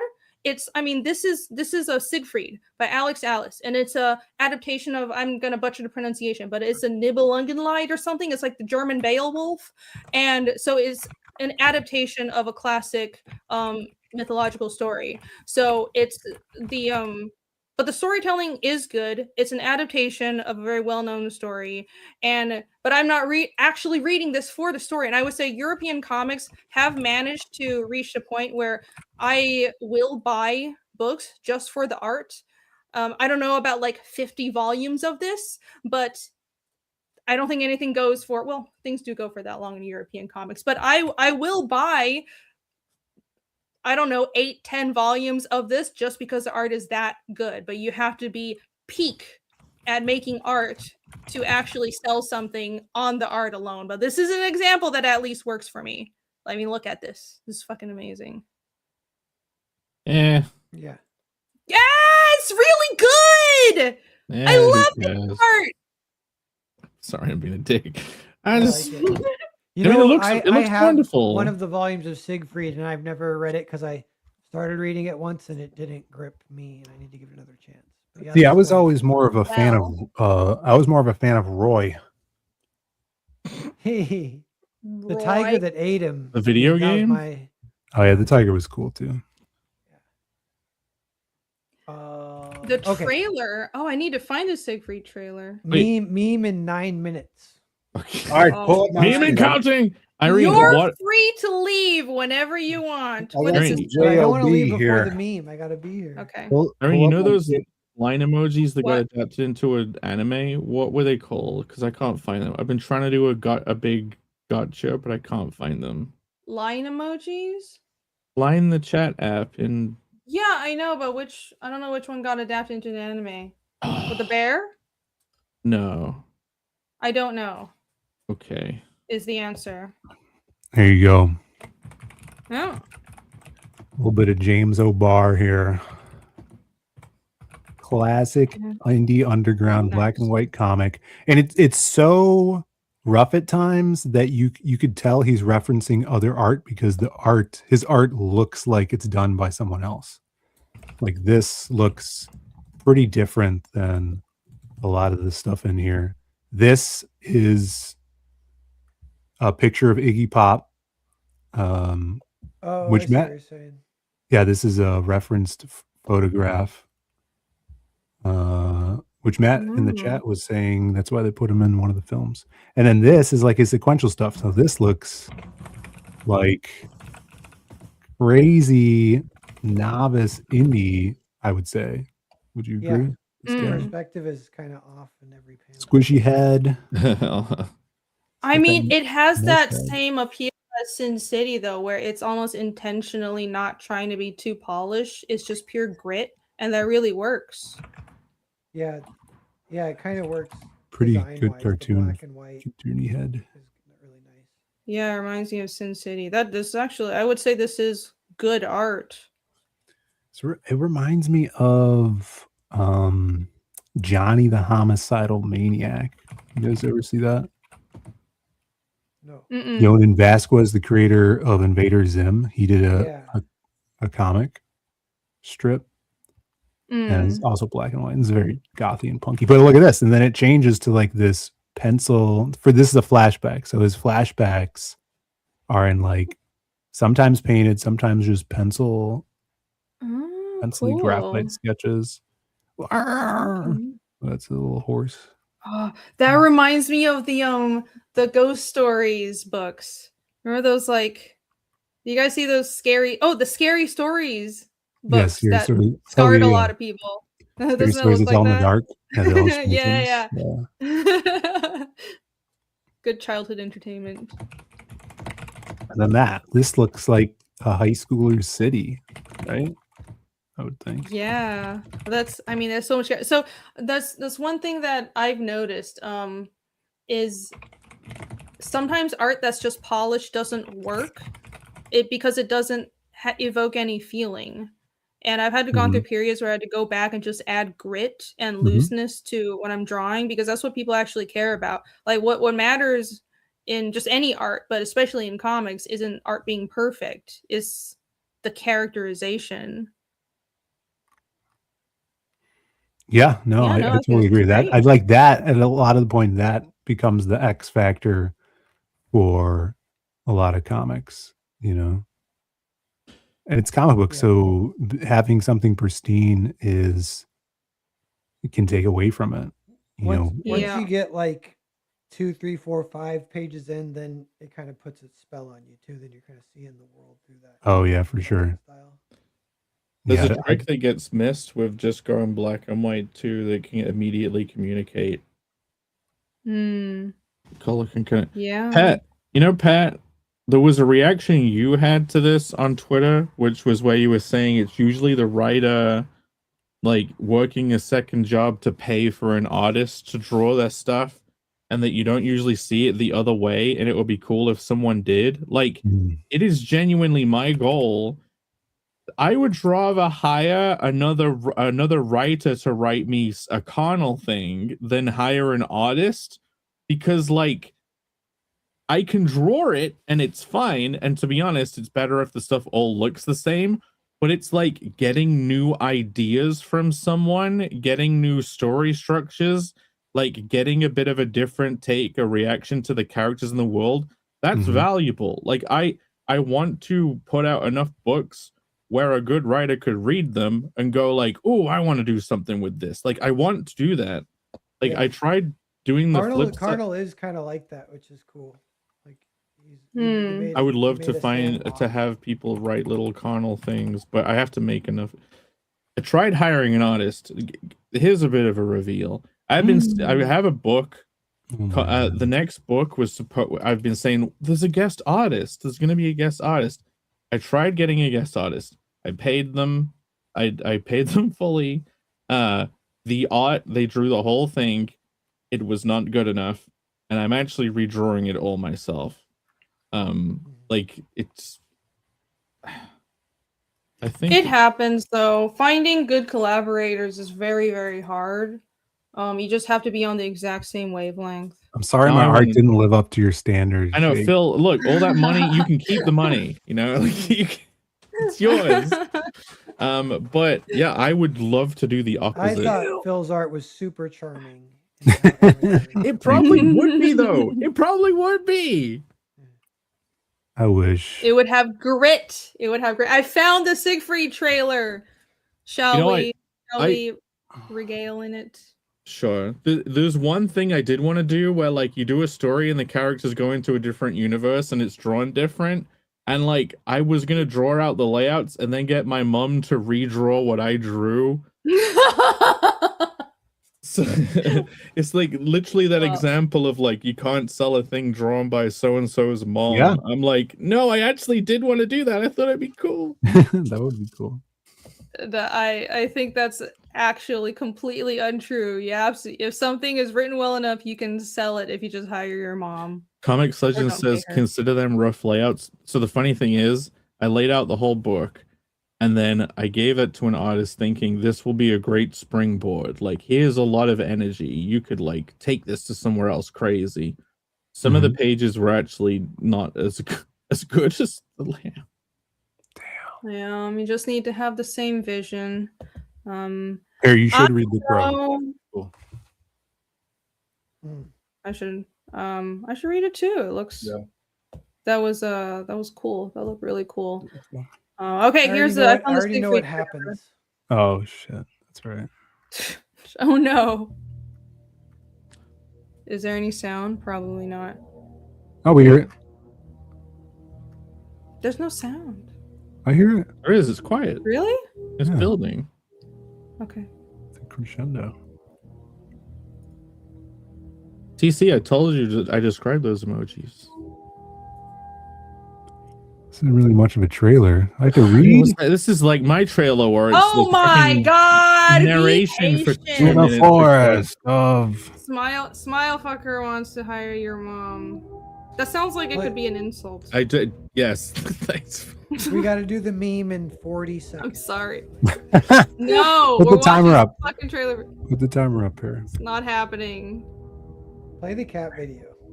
This trailer's way Oh my! too If long. you want to leave, you can go.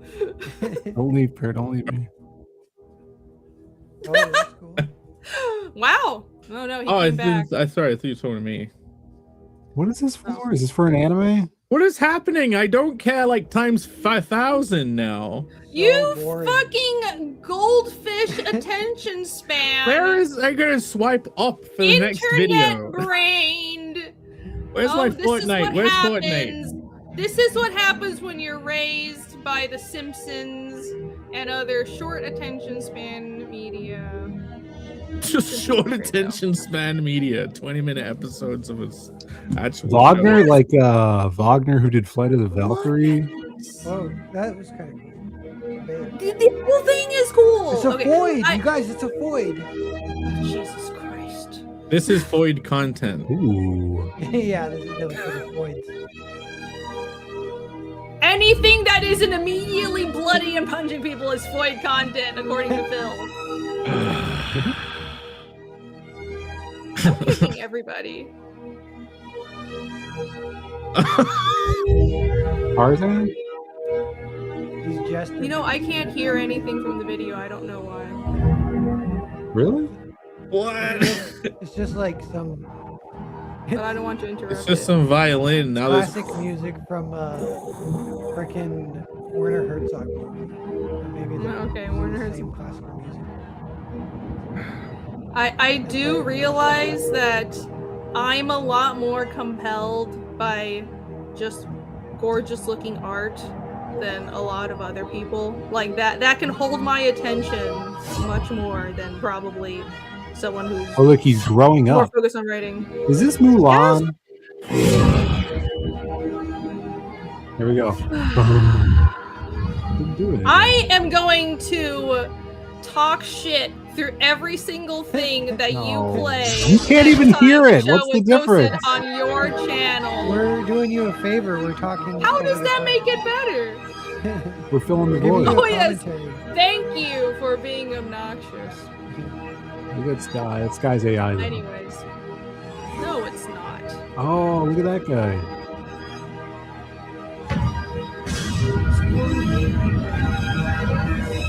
Anyways. Ooh. I know the whole. It looks story cool. Of the movie now. Yeah. So There that you was go. You AI. know the Is whole it stopping? story. Oh. So that was AI. Yeah. No. What? No, I like the Jar Jar Binks character. Okay. So, anyways, everybody, let's promote the man with no strings, because even though Phill wants to talk over the thing that I like, I will still promote him. I will promote him nonetheless, and let's see how many copies of Man with No Strings we've sold since.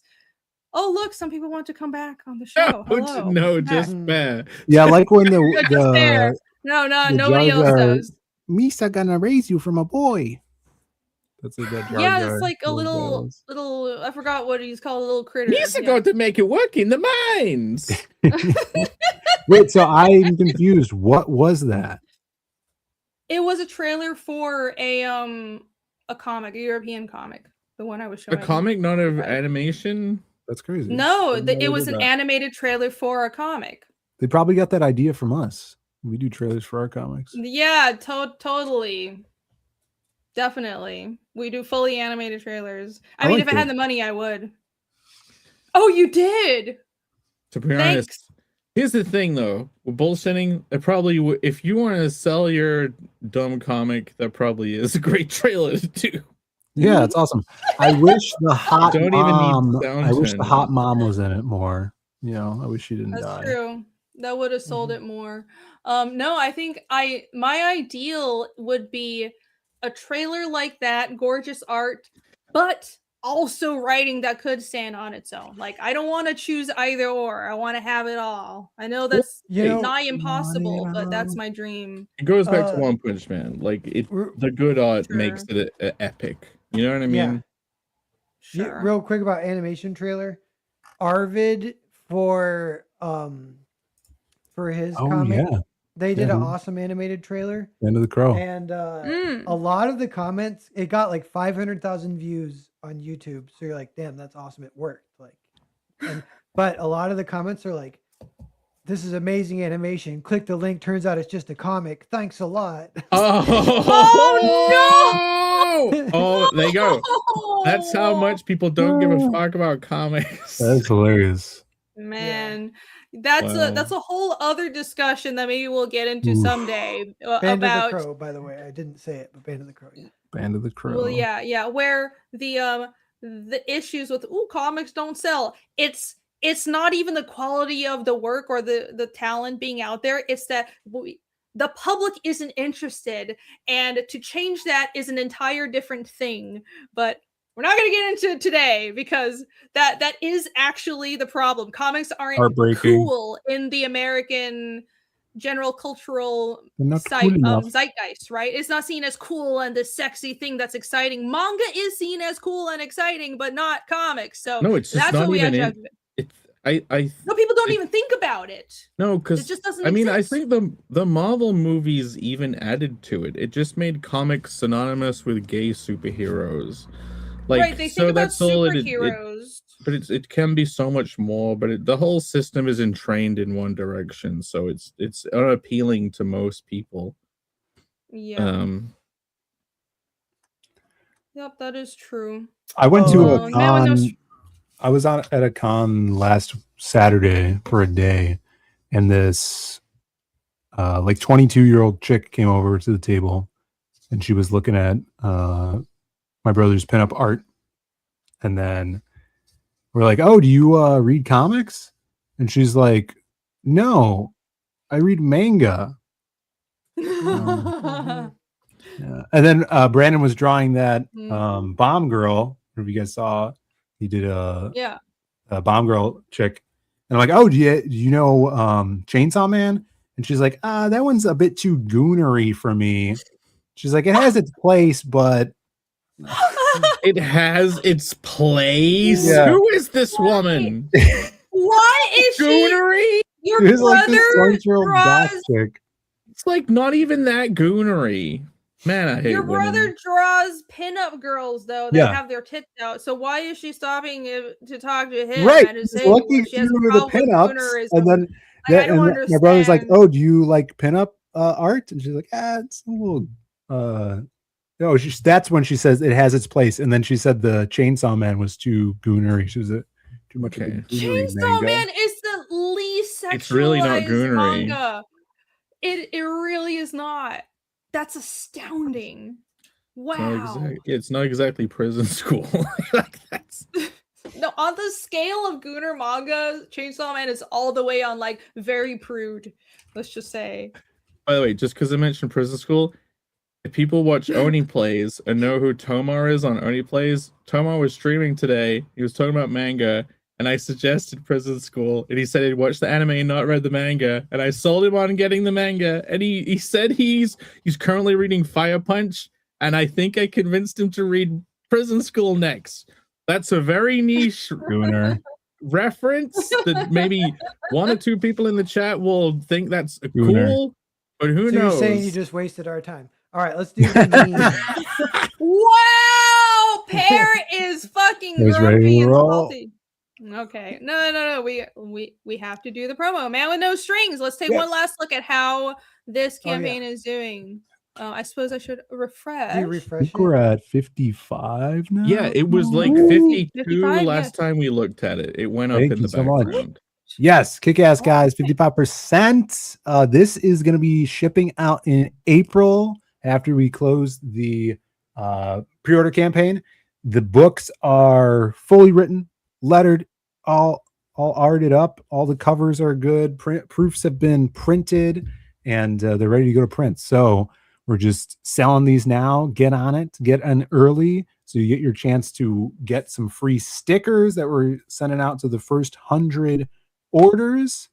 And yeah, thank you guys for the support. Spread it around. This is a kick-ass tale of revenge about a lone gunman who has been cursed to rot with every step down the path of revenge he takes. He actually heals into wood. His skin hardens. He becomes a slower gunslinger, and he's going to see how much he's willing to lose of himself to get back what's been taken from him. His father is missing, has been ripped from his life, and he's hunting down those responsible to get him back. Witches, ghouls, supernatural stuff. And in this one, you have a gambler who's been cursed by a witch, and our hero confronts him in a cool game of poker that leads to a shootout. It's gonna be sweet. Sweet. Order All right. Yes, order it now. Look at how gorgeous this art is. Good and amazing. This is the team up we've been talking about. Good writer and good artist. How comics should be. Let's get in on it. I tell now. Oliver all the time, I'm like, I hope I could live up to your art with my writing. And I'm really trying to do that with the dialogue and narration here and pre-planning out the story arcs. So super excited about this. Oliver and I are having a blast working on it together, and he's about to start issue 3. So we're going to keep at this as long as you guys keep picking it up. All right. I think a bonus to Oliver's art is he has great layouts too. Doesn't usually happen, but the pages always look like they're laid out well. Indeed. The link is pinned in the chat, and also it's in the description of this video. So if you're watching on a replay, you can still head over to zadecomics.com and back this. Okay, Phill, I backed. Yes. Where is my email from Dylan the dog saying thanks for buying stuff from me? I don't know if that's still up. That might have just been for the first one. Oh, I think I took it down because I actually put him on the campaign when it closed. I could fix that. I'll have to put that back up. My number is 00502. Awesome. How do we reverse engineer to know how many backers you secretly have? You'll never be able to find that out. You'll never know. Someone in the chat tell me. You remember from Bancroft Stream. I think we just got a couple more. Cool. Let me get some super you guys chats so as much. well. Where are you looking that up? Yes, thank you everybody. Did I? Yes. Yeah, I drew. That's Well, there you go. That's familiar. What would you know? Andrew Wyatt for $5. Again, thank you. Of Super Irony, Todd doesn't need writers after he gets Gaiman, Miller, Moore, and Sim to fix Spawn to make it viable. Dang, that is harsh wording. Whew. Well, that's what Phill was mentioning earlier. That's Like right. people, him being open to collaborating, that's the whole point of comics. Like again, it's not about artists and writers competing. It's about the final product being good. So thank you for the super chat. John Snowden for $2. Thank you. Now read all that in Todd voice. I don't know how to do Todd voice. I apologize. Hey, guys, Tom McFarlane here. Hey, bud. Here you I love baseball. I got a Mickey Mantle baseball. There you go. Writers are worthless, which is why I hide some good ones. Oh my god. Better than my dog, okay? We are unhireable, and this is why. No, Andrew Wyatt for I love another Todd. $2. That's my boy. $2. Thank you. Andrew says, Berberg! Ripped out of his mind. I'm sober as a otter in winter. Sober as an otter. That's the real slogan, not be undeniable. It's be unhireable. Hashtag be unhireable. I mean, kind of. I was just going on this little rant on Twitter about how artists play it too safe, and like, who cares if something has been done before or someone else says it would never work. But I do have a lot of annoyance at how artists, especially in comics, always seem to play it safe. Everything is a Netflix adaptation or meant to be a Netflix adaptation. Like, fucking just do something crazy. Like, artists aren't supposed to play in the boundaries. They're supposed to be boundary pushers, and you're supposed to be a little risky to hire and stuff. Like, it's okay to be like that, right? And everybody wants to, I don't know, play within the lines. And oh no, we need social approval. I mean, we can be done with all that. I'm not going to keep going, but it really annoys me that people are so fucking afraid to just create something weird and offend people. Hashtag be unhireable. Yes, hashtag be unhireable. That's what we're going for. Forced indie. Force trouble. yourself to be indie by giving yourself the only option of being indie. Ostracize yourself from the entire community so you either succeed or you're fucking on the streets, bitch. That's what I did. Back to the blue collar being replaced by AI in a couple of years. Case study in point. Infinite, what's up? Writing isn't real. We literally made it up. Okay, let's do the meme. I got oh my god! Thank you for backing. Jesus, Infinite. Thank you for the super chat. Thank you for the $5. Alex VRB. Refresh it. $2. Alex Jamie's going up plus a couple of bonuses. Do not talk over Alex's super chat. Okay, I'll refresh it now. Yeah, burn the boats of your career. Oh, 57. 57. That's crazy. Did we get to 60? Who knows? Thank you guys so much for ordering the books. You get some shirts on there too. Everything goes to that bar. TC for $10. Thank you very much. Read this as pair. Rainy, the timer says this episode ends when you say it does. No, I need to be further from my mic. That was actually a good impression, I think. Read this as pair. Rainy, the timer says this episode ends when timer says it does. See, why is her mic so good that it picks up no matter where she goes? I was like 10 feet away from it. It sounded exactly the same. That one my mic, if I look the wrong direction, You got to do this. You got to go, no. Your You need to make sure your mic is on. Mics have different settings, like omnidirectional or bidirectional. I don't know the technical terms, but you have to make sure it's Transdirectional. capturing sound from the Oh. right range. So you might want to look into that. Like it can capture sound in an area around it or in just one direction. How I do this? Okay. All right. I'm gonna find the meme. Give me a second. Meme. Oh, I'm gonna play the trailer for Man with No Strings while I'm looking for the meme. There we go.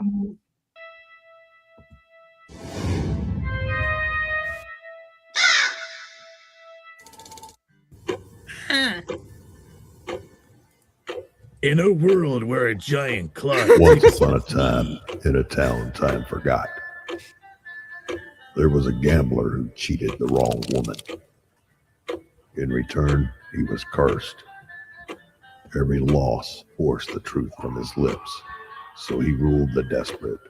They pay in gold, they left in graves.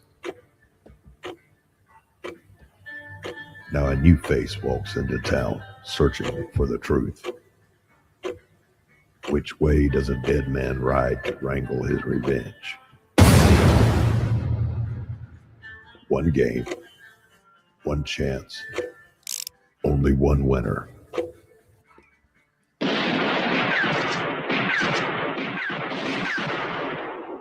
The man with no strings, dead man's hand.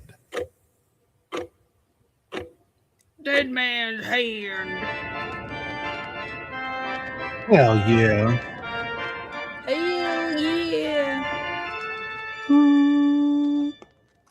Gotta say, I kind of missed a woo-yah at the end.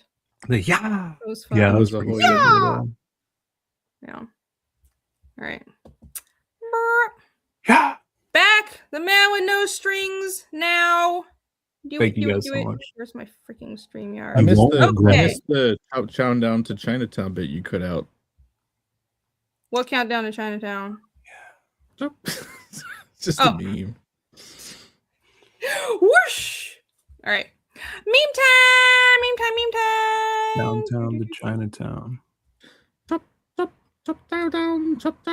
Chinatown. That's what it's Or you from. first. I want to be ninja, right? Yes, yes, I want to be ninja. Dude, I love that song. That reminded me. Hold on. I've been, in case you guys didn't notice from the opening, I spent like half a day just clipping things and finally making some new videos I could play during the show. I will utilize this. Jake, this one was made just for you.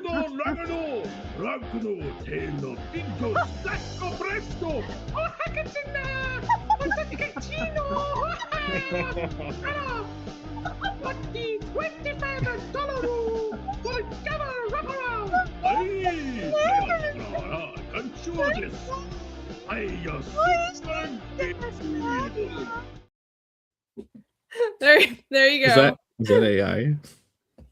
No, Who's yeah, AI? it was AI. Your entire You're super sounds big AI. booby. I booby this. Pure chaos. All right. Look at that. Whoa! Even Homestuck is in there. Oh my gosh. Oh, what have I done? Look at this. All right, let's start with Napoleon. What's his farming. hat say? Looks maxing. Napoleon is looks maxing. Hi, look at those cheekbones. He who feels their Amazing. cut is all spiked believes he maintains power through stoic refusal, but this is precisely his castration. His very fear of the spike is the spike. Max Polian Maga Parte. Great. He has a Great. looks maxing. Yeah, fear of getting raped is the real rape. Jesus. Okay. We put in space and turned this main character into cutesy elf girl. Turn his main character into cutesy elf girl. That's how Jake works, so don't listen to him. I'm the drunken Foyd, and moving on from that, I'm literally going to kick all of you. Isn't that what they do in Wing Chun? Oh my god. She's staring at her wrist for some reason. Yeah, I was like, what am I doing? I'm just staring at the She's mug. nervously fixated on the alcohol. Yeah. Look at I that like- I don't know if impact that's alcohol and or contrast on my pistols. Yes, he's got the pistol names. Nice. Amazing. Or farming so hard right now. So hard. No dinosaurs. There's not going to be any dinosaurs in this. I guarantee it. Flat Earth is coming back. Were they memers back then? That makes me not want to be a memer. Yeah, you're right, Pear. I miss ore farming. You saying no dinosaurs? That means that's up for grabs. Anyone who wants to make a dinosaur west. Yeah, you guys could take dinosaurs. I don't want them. You won't be stepping on his toes. Yeah. Yeah. Dinosaur Weston. Yeah. If you would take your mouse off the speech bubble, I'd be whoops. I'm gonna do it in Drake Bressel's actual voice. No, it's so distracting. I now have this thing called the first hour principle, Justimaxing. That's the definition of Sigma. They need to go to hell at the end of the arc. These mice will live in hell. That was a real thanks. It just sounded very sarcastic. Oh yeah, that was a real. That was a real thanks. There we go. Sorry. Comma, it just sounded very sarcastic. I've already paid for this. Nice. Very good. Yeah, but if you play that game, how are we going to ruin this story? He goes into the desert and meets a little maxing hedgehog that takes him on a vision quest called Bone Smashing. Is it called The Eclipse when that happens? That's pretty funny. That almost makes sense when you put it together. Look at these monsters down here. They're pretty trash. They're all vampires. Vampire. Horde of vampires. No, I think Alex is making a point here with as the art progresses into the background, it becomes worse and worse. And he's basically telling us he sides with us by saying writers are better than artists. Yeah. Let's see if we can decipher this. We're walking away from werewolves versus dinosaurs and a giant spider. I feel like I'm overthinking this. I'm definitely overthinking this. Yeah, there must be so. There's Stonehenge in the background, I guess. There's ruins of a civilization. Okay. Let's go to the bonus memes. There's this one. Alex, write a 7-page dissertation on the meaning of the meme. Sometimes there's a hidden meaning, but usually sometimes there isn't, and sometimes I'm just too stupid to figure it out. Like the AI put the artwork on. This is 7 days without gravity or whatever. Oh, right. Ooh, shit. Coming up. That's tomorrow, right? I think it's in August. The creative bus right. becomes a spaceship. August 14th. Yep. Wow. That looks just like Jake. I'm glad it's making me like actually fat now, not just like a normal thin person. I'm so glad. He's happy. You feel seen? So seen. Oh, look at that bus.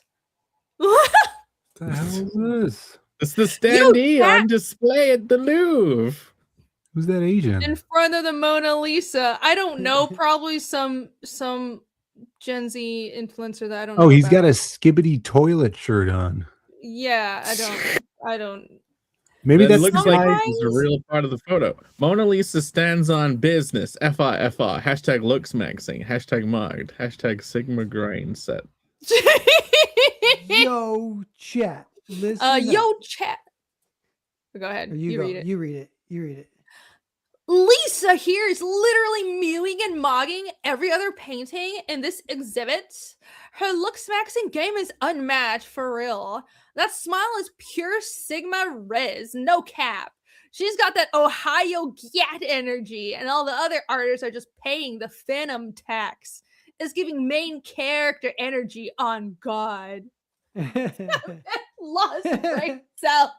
It's funny because it makes sense. It all makes sense. I understand that this is a dialect of English, even though this is not my native speech.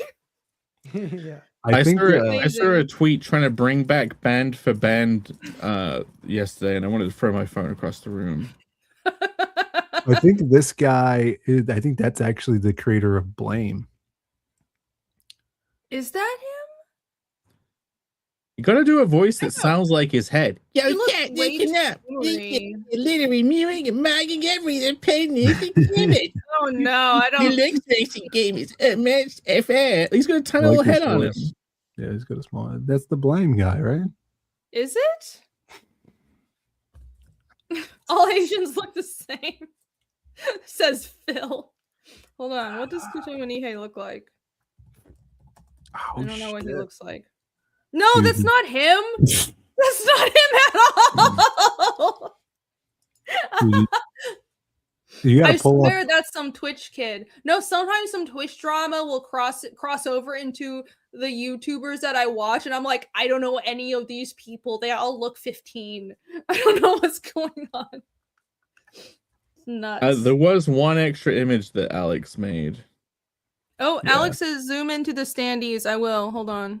Yeah, you replaced my new art with my old art. Oh, Right? that's funny. Yeah, it didn't even register that this wasn't finished when you showed it. That's cool. Yes. Yeah, That's the that's great. standee. That's awesome. Yes. There you go. Yeah, I didn't realize it. Woo! I didn't realize. That's great. AI. Awesome, Alex. Yeah, there's one more. Hold on, I forgot. I can just do this. Do. Look at that. Oh no! Horrible. Yes, perfect. This is the perfect wrap up to the show. Look, that's Be the admirable. that's the punchline to the joke. What has 4 legs and ticks? Some sort of walking Oh. clock. Hmm. Is that real Right. art from the thing? That's a joke. No, he just AI'd that. Yeah, I made it. Why would you have a clockwork horse? I don't know. I'm Yeah. like, that's kind of cool. It is. Good luck drawing that over and over The horse again. got cursed too. Yeah, he does have a horse, but it's not a clock horse. But it is That cool. would actually be a form of torture to draw over and over again. A clockwork horse called Ticker. He got the moon though in the background. That's pretty cool. Yeah. Very, very cool. Thank you, Alex. We figured out the actual tagline to the show. It's be unhireable. No. Thank you. The Unhirables. That's the new name of the show. Perfect. Yeah, I'm sure there's no other show called that. I'm gonna look up if there's a show Oh called my The god. Unhirables. We're gonna look it up, and that's gonna be the one that's not taken. Finally. We should change it. All if right, it is I'm- not taken. Okay. No, I'm No, not there's a fucking channel taking it. called Unhirables, so fuck it. Fuck it. It's never Fuck 'em gonna work. all. All right, I'm playing the cat video. Don't go anywhere. We'll be right back. Going to take a shower.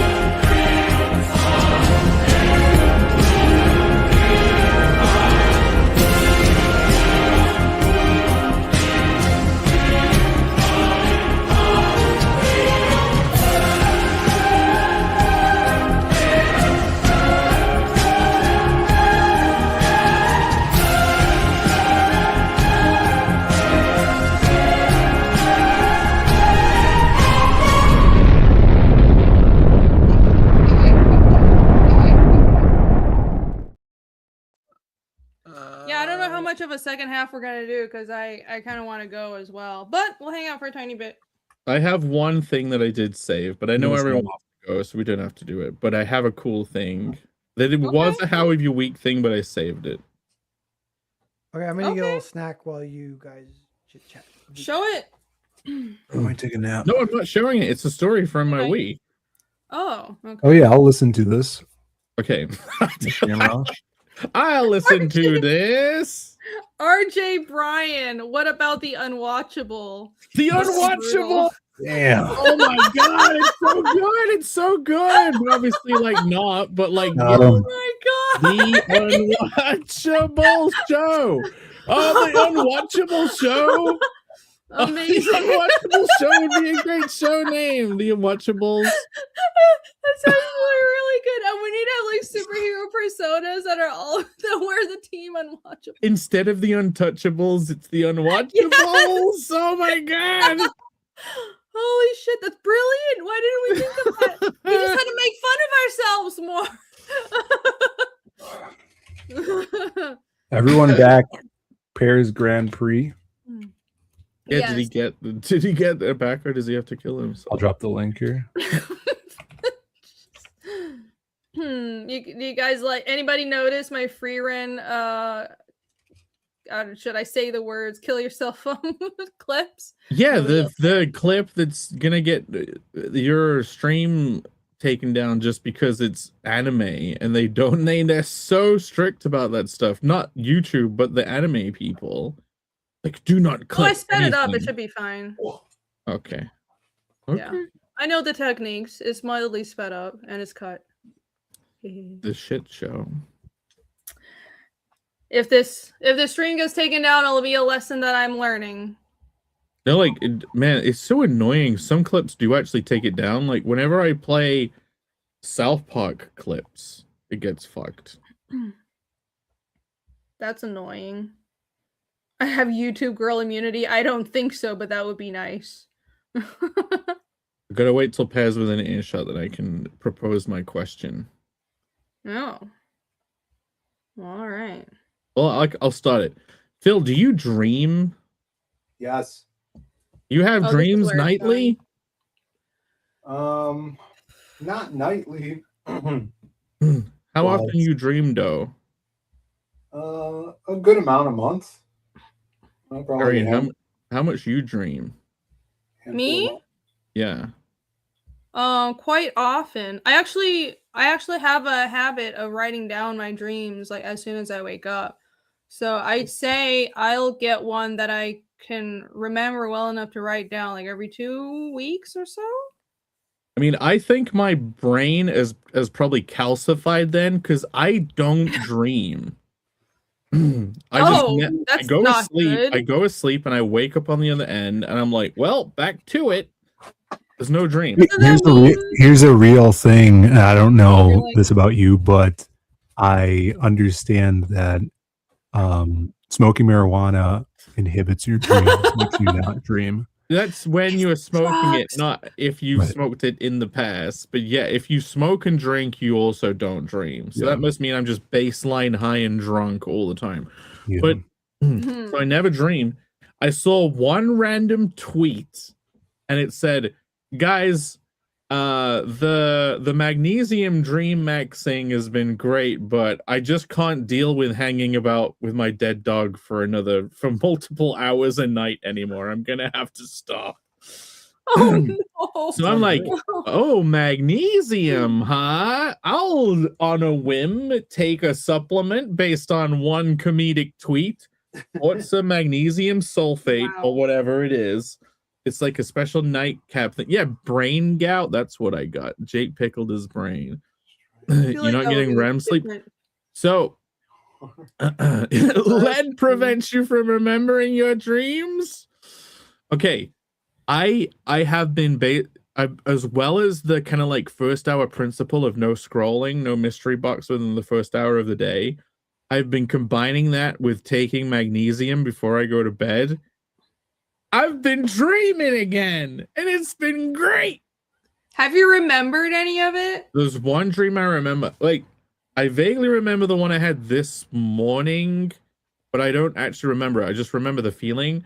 I had one dream the other day, which was like I was helping two people I knew from high school who now had a business, and their business was being inspected. They had an inspection person come in, and the inspection wasn't going very well. And I had to like smooth things over with the inspector, and I saved their business. That was the dream. That was it. Okay. Yeah, dreams are just very random for me. So for a while, I was having, this is now Dream Talk, the show.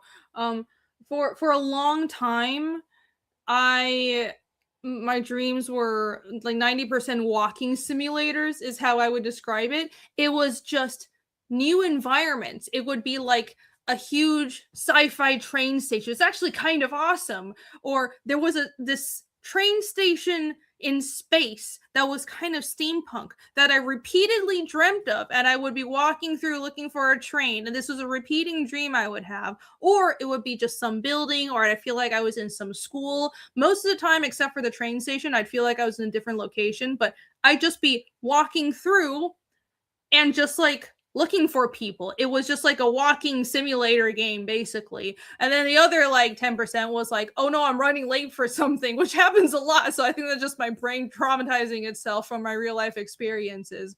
Haven't had as much of those. Maybe if recently, you though. start, just take magnesium and maybe a situation will be added to the environment. I wonder if, so it's like, I've never been able to lucid dream, even though I remember all my dreams. I've never been able to. So like, I wonder if I did take magnesium, that would like just level up your dream abilities. Well, to lucid dream, you have to like try and stay awake whilst falling asleep. You got to keep your mind active and stay awake in your head, but you have to not move your body so your body goes to sleep. You have to not react to any of the itches, any of the like, I just need to move this. Like, you have to avoid all that whilst actually staying awake. And then you'll eventually kind of realize you're asleep, and you'll go into like a bit of a dream state, right? But so you then have to pull yourself into the dream. Like, you have to regain, you'll be paralyzed, right? But then you have to like pull yourself into the dream. And Bancroft told me the easiest way to start off is you poke your tongue into the side of your cheek. And like, that's something you can, and you like just start nudging into the dream. This is what I did when he told me. Then you have to like prove to yourself you're in a dream, right? The best way to do that, he said, is you try and push your finger through your hand, and it will go through, and then you'll realize you're in a dream, and then you can go do whatever. Like, you just go, I can fly now. And I did it. I actually did all this. Bancroft told me all this. Then I did it, and it worked once. I've only managed to do it once. What I heard was you should kind of start testing whether you're in a dream or not in daily life, so that you just kind of get used to doing things like trying to push your way through a wall. No one's gonna do even that. when you're dreaming, this habit plays out because you're so used to doing it. That's way too much, which is why I've never been able to manage it. I was like, I'll like push the wall a couple of times. I'm like, I give up. This is not a habit I want to build. I have too much going on in my life. I've tried multiple times to do it again. I can't do it. Well, all I did, I flew out a window, I flew over the ocean, and then flew to a boat where people were, and then took my jeans off because I thought it was funny, and then dropped them on them. Then I woke up. That's special. Wizard, the Dream Master. Yes, indeed. I was gonna mention something about dreams, but I forgot. Oh yeah, I was gonna say when you were talking about falling asleep or being awake while starting to dream. I've done that to myself while drawing. So this happens all the time. I'll be so into drawing something, I will not want to stop, even though I'm dead tired. And this hasn't happened for years, but during college especially, I would get so tired but force my hands to keep drawing something that I would start dreaming, and my hands would start drawing what I'm dreaming, and it would turn into like just this jumbled mess of like, why is there a chicken in the middle of the spaceship? What is fucking happening? Like, it probably was really not healthy. but I have managed that before. Not anymore. Bad. Pat, just super quick recap. Do you dream? Yes. How often do you dream? I don't know. Fairly commonly, almost every night. God, maybe I dream a lot about taking a flight to China and getting stuck there. Well, that's realistic. And it's a nightmare. It's like I wake up with stress sweats or whatever. Oh my god. Wow. But yeah, I was saying, I'm just scared of like flying and getting stranded far away for some reason or whatever. Oh, is that like a repeating theme? Yeah, like it's the big traveling. For some reason, it stresses me out. I guess. That's interesting. I wonder what these things mean. Farrah, I was just talking about my dreams being walking simulators, and I'm sure these themes are like psychologically relevant, but I've never looked into it. Yeah, Alex says, Jake, you may also be dreaming, but not be. I obviously do dream, but just don't recall it. So, Pat, basically, I never dream. Like, my brain is a calcified rock that doesn't do anything. But I saw one random tweet that was joking that they have to stop taking magnesium before bed because they're tired of. They can't deal with hanging around with their dead dog for another multiple hours a night. And I was like, I'll try that based on this one tweet. Took magnesium, and now I dream every night. It's the best. Oh, that's fun. Yeah, I bet you you do dream, you just don't remember it. So I bet the magnesium just helping you remember it. But my dreams used to just be very stressful. Like I'd wake up crying because I was trying to nurse like a freaking anemic dead hedgehog back to health, and no one would help. And I'm waking up like literally in tears because like I went into a bank asking for money so I could take like a sick dying baby hedgehog to a hospital, and they're like, no. And I'm like, oh my god, that's horrible. Cranberry Lander says maybe you wanted to explore escape to me, and Pear maybe wanting to feel secure. Yeah, I don't know. No. Yeah, it's I have noticed it's like that's like your intro video where you're on your scooter. Oh yeah, no, that is such an old video. I think that's a 10-year-old video, but like it's a meme now, so I'll just keep it. No, I've moved 15 times in my life, so that might be part of it. It's been a lot of moving around. Ooh, Harry Potter put new art out on his Etsy. Ooh, let's have a look if any of it still exists. We'll get on that. Ooh, I'm getting hungry. Let me pull up some stuff. Pear, do you want to pull up your campaign to show it before we let's call it a night? Shame the chat a little bit. Yeah, I will pull up mine. I watched the new Dr. Bees. Yeah. There was some funny stuff in it, but okay. Phill, it didn't stick the landing. Wow. I might not disagree with you. Yeah. But I could never say it. Okay. Don't say it. Shush. I thought of something I want to draw for like another 20 minutes to a half hour, so. Cool, I'll fire up. I'm no Fortnite. longer in a rush to get out of here. You want to you guys can keep hanging out. I'm starving. All right, you want to know my dream? Yes. Yeah. What's your dream? I dream that I also get on a plane and fly to China, but then I overthrow their communist propaganda and introduce capitalism into their society. Wow, shockingly based and red-pilled. I approve. White savior over here. Yeah. I approve of this. I dream that I leave England to go live in China, and it's a lot better. You know what? At this point, yeah, that's funny. Who knows? Who fucking knows? I go and I'm like, wow, everything's so much safer here. Yeah, you just don't know. You never know. I mean, I'll reserve my judgment. I think North Korea might not even be that bad. No, that's definitely worse. North Korea is definitely it's just crazy memes. there. They got us with the memes. They're like, in North Korea, they kill you if you say anything bad.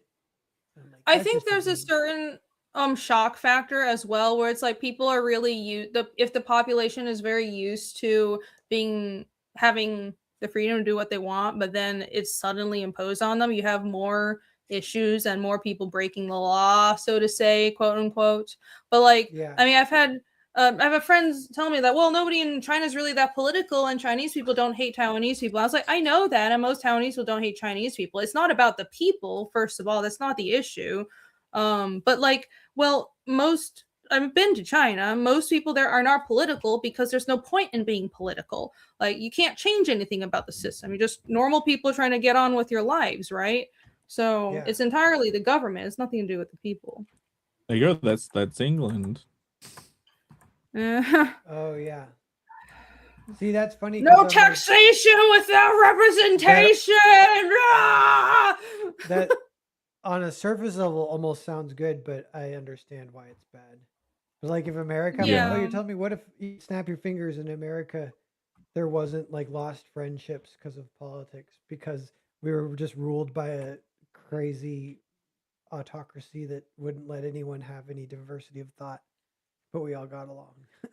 Yeah, it's one of those like, well, the price that you pay for a certain type of piece of inorganic piece, where Yeah. well, you pay the price and no choice. And as artists, like this is why I thought a lot about these before because like there are a lot of most of my family, I think they're more types that would go for, well, as long as we can live in safety and as long as we have no problem just following the rules and being not rule breakers, and who cares about actual politics or silly things like free speech.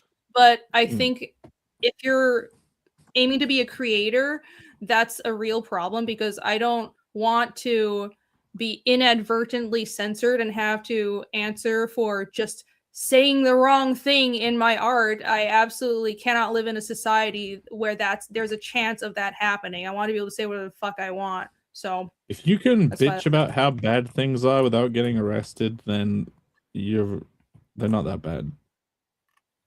yeah, that's true. That is the metric. Be unhireable, says Crisis Comics.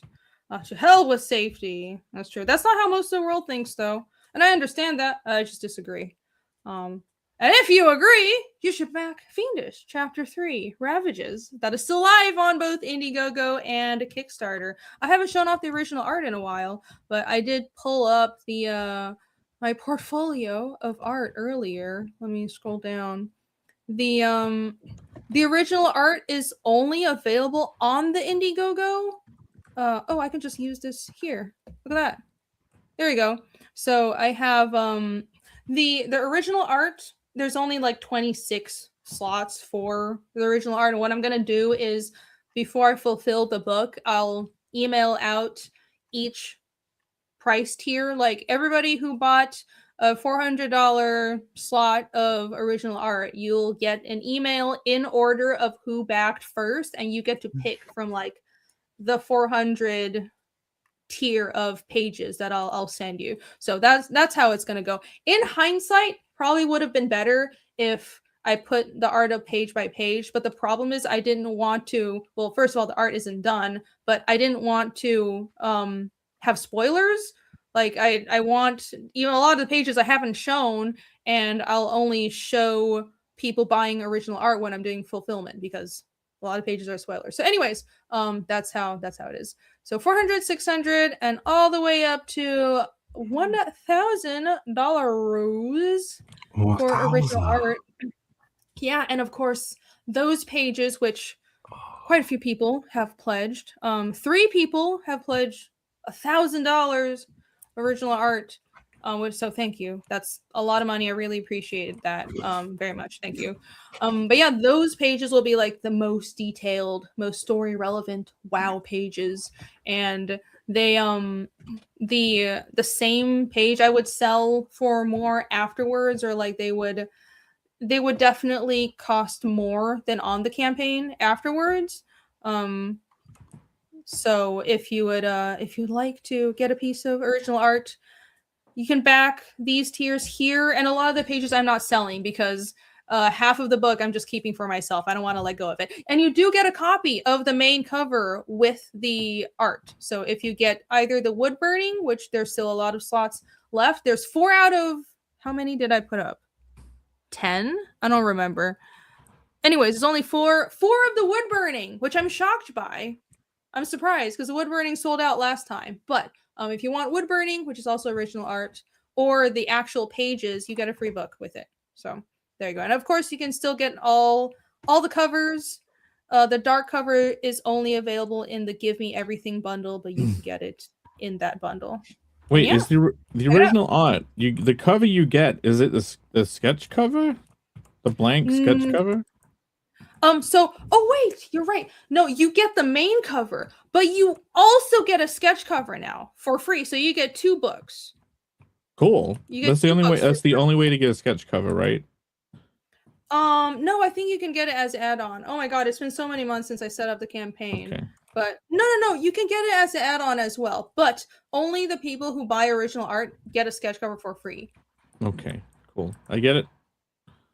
Which is not, there's no art on the sketch cover, but it's like, the point is, it's a Fiendish book, chapter 3, with cover that you can commission someone to draw on, or like, you know, I'm happy to take commissions for that as well, but like, right now these will be shipping as blank sketch covers. But yeah, that is a thing that is available on the campaign. So there you go. This should still be up through this summer when we start printing the books and fulfilling. It's also available on Kickstarter. And you can find more information on the website, fiendishcomic.com. Yay! There you go. TC says almost whittling tier. Yes, basically. It's whittling with fire. With fire. TC asks, is the piggyback page going to be the 600? I think that's going to be an 800 tier because it's very detailed. It's not super story relevant, but it's quite detailed. It took me a long time. So I would say that's an 800 tier. Yeah, let me show that one more time. Where's my portfolio? It's here. The piggyback page. Here you go. This is the one. So yeah, this would be an $800 page.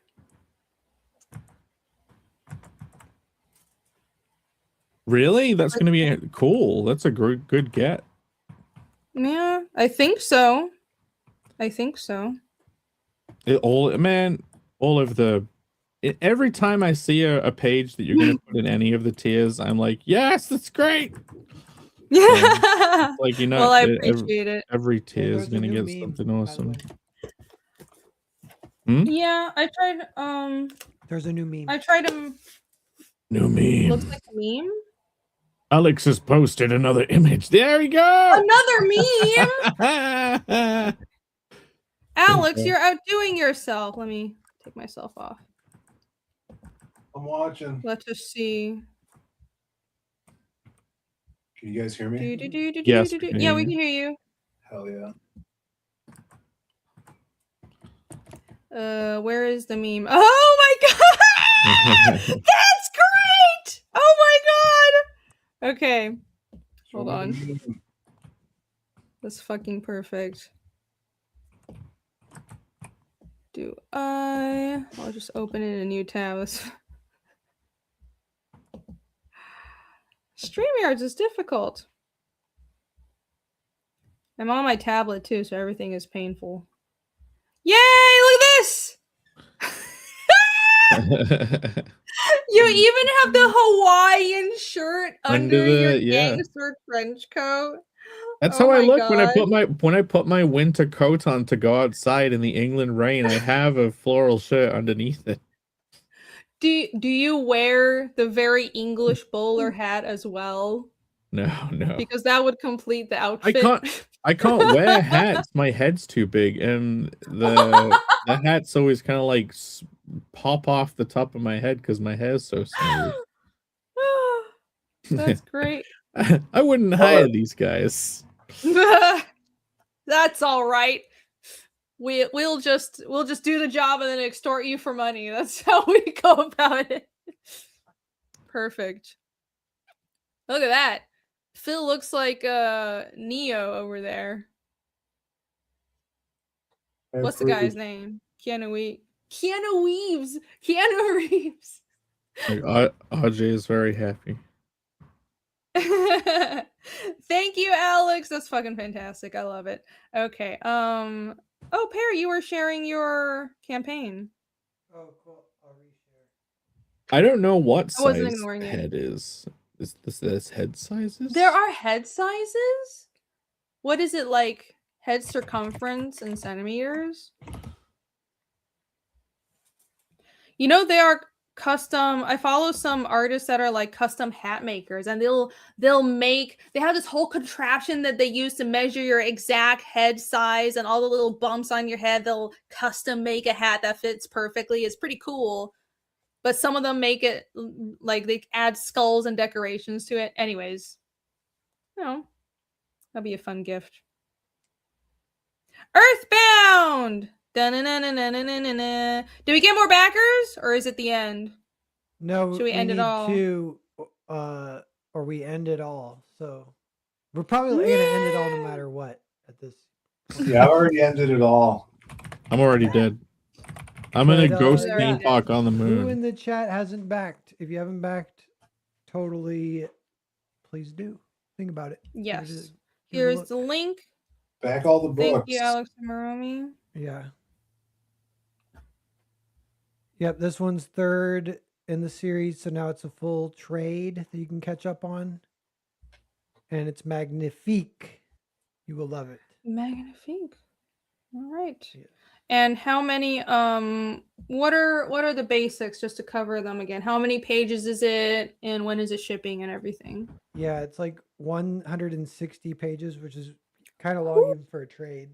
And then yeah, shipping and it's all completely done. I sent it to the editor this morning actually. So I'm Okay. gonna have a few people read too to get hopefully a little word of mouth going, a few more backers come in that way. Once I get it edited, I need to get the feedback first. I don't want to send out. But then yeah, it should be fulfilling in May. And there's a race Great. to 10,000. So, and I think I know the second one too. So I'm doing stretch goals, but they're like stretch goals with expiration dates. So by day 30 days left, we have to get to 10K. Then everyone gets a free mini comic. And if we don't hit that, we'll see how close we get. Especially if we get really close, then I'll set a more reasonable, or I'll set something I think we can hit, for the last 30 or whatever. Yeah. No, that's a good idea to use stretch goals while you're still within like the funding range. No, that's really cool. Good idea. Yeah. Good idea. You should have a here Mark Millar signs his books. Well, this isn't a collaboration with Millar, but Yeah. you just I send have it to a him anyways. few- Like, sign I my have book. a few- I have Yeah, a few you do it Vatican Cities anyways. signed by me and Mark that I'm going to be selling. Yeah, at some that- point. That would be great. You could Mhm. do book plates. That is a thing I've discovered. Yeah, Make that's how signing we books did it. easier. We just did book plates. Cool. Very nice. Very nice. Let's see. So everyone go back Grand Prix on Kickstarter. You can get 1 through 3, and chapter 3 is the newest book. So pick it up. Pick it up now. Don't have more super chats. Yeah. And what- No, I was gonna look at what Phill had pulled up. Is that something you wanted to show everybody? No, I don't think so. No, it's from before. Well, never mind then. Alex VRB Cool. says, nobody's told me to kill myself in a couple days. If the stream keeps going, I'll put up an Alan Moore Rorschach test. No. No, we're at 4 hours. I was about to say we should really wrap this up. 4? Yes. Wow. Well, it's for yes. you, Philly. It's all for you. Yes, we wanted to promote your book, and also I wanted to ramble on about. Thank you. nothing. Super quick. My campaign is closed. I know people are waiting for their books. Fulfillment will start within a month. I am currently assuming. Like the books have existed for months now. I've been waiting on one last thing: the merch, the pins, and the standees. I wanted to send everything out together. When I know that the pins have shipped, like I'm probably just gonna tell RJ to start. Like I want to start this month. So everyone should have their Connell books with a little bit of time gap before the next campaign is like ready to go. I'm gonna pretty much launch the next book as soon as possible when people finally get their stuff. You can go to bluedickaxe.com where you can sign up to the mailing list for a short time. I need to update this. This is like the old one, but you can still go to bluedickx.com and sign up for it. Yeah, he just wants his book. No Sandy. I know, but I don't. The people who bought the big bundle can't be left behind. Oh, sure. So it's more about if you bought the big bundle, you shouldn't be getting your stuff last. Yes, you shouldn't be getting it like late. The unstandiables. I did fulfill with Fiendish just because I wanted to start fulfillment. We kind of did do just like simple orders where it was one book first, so people who got the big box got theirs kind of late, and I felt bad about that. So it's probably a good thing you're taking that approach. Yeah, but look, hopefully it's within a month. That's what I'm guessing. And we're gonna get on it ASAP as soon as we actually can. And trust me, you're still gonna be happy. As soon as you get the stuff, it's all gonna be in the past, and you'll be in the new reality where you get to read your first Conan the Barbarian book, and you're like, holy shit, I want more of this. Life will be complete. Yeah. And then you'll have another book will be out there available straight away, which will be fulfilled before Heroes Con, because that's the plan. And I'm getting all of it ahead of time. I'm already doing the standees, already doing the pins. I have already paid for them. I've already ordered the merch for the next campaign. I am not letting it be late. So awesome. Fantastic. It'll all be done in time for Heroes Con and then the world ending. Wait, the world ends. The gravity thing is before Heroes Con, so who knows? Who knows? Let's hope we make it to Heroes Con. We shall see. TA says, stupid question. It's not a stupid question. It's a good question because it's how reliable was I? Did you not have a standing manufacturer in mind before adding them to the campaign? I did, but I didn't have it priced.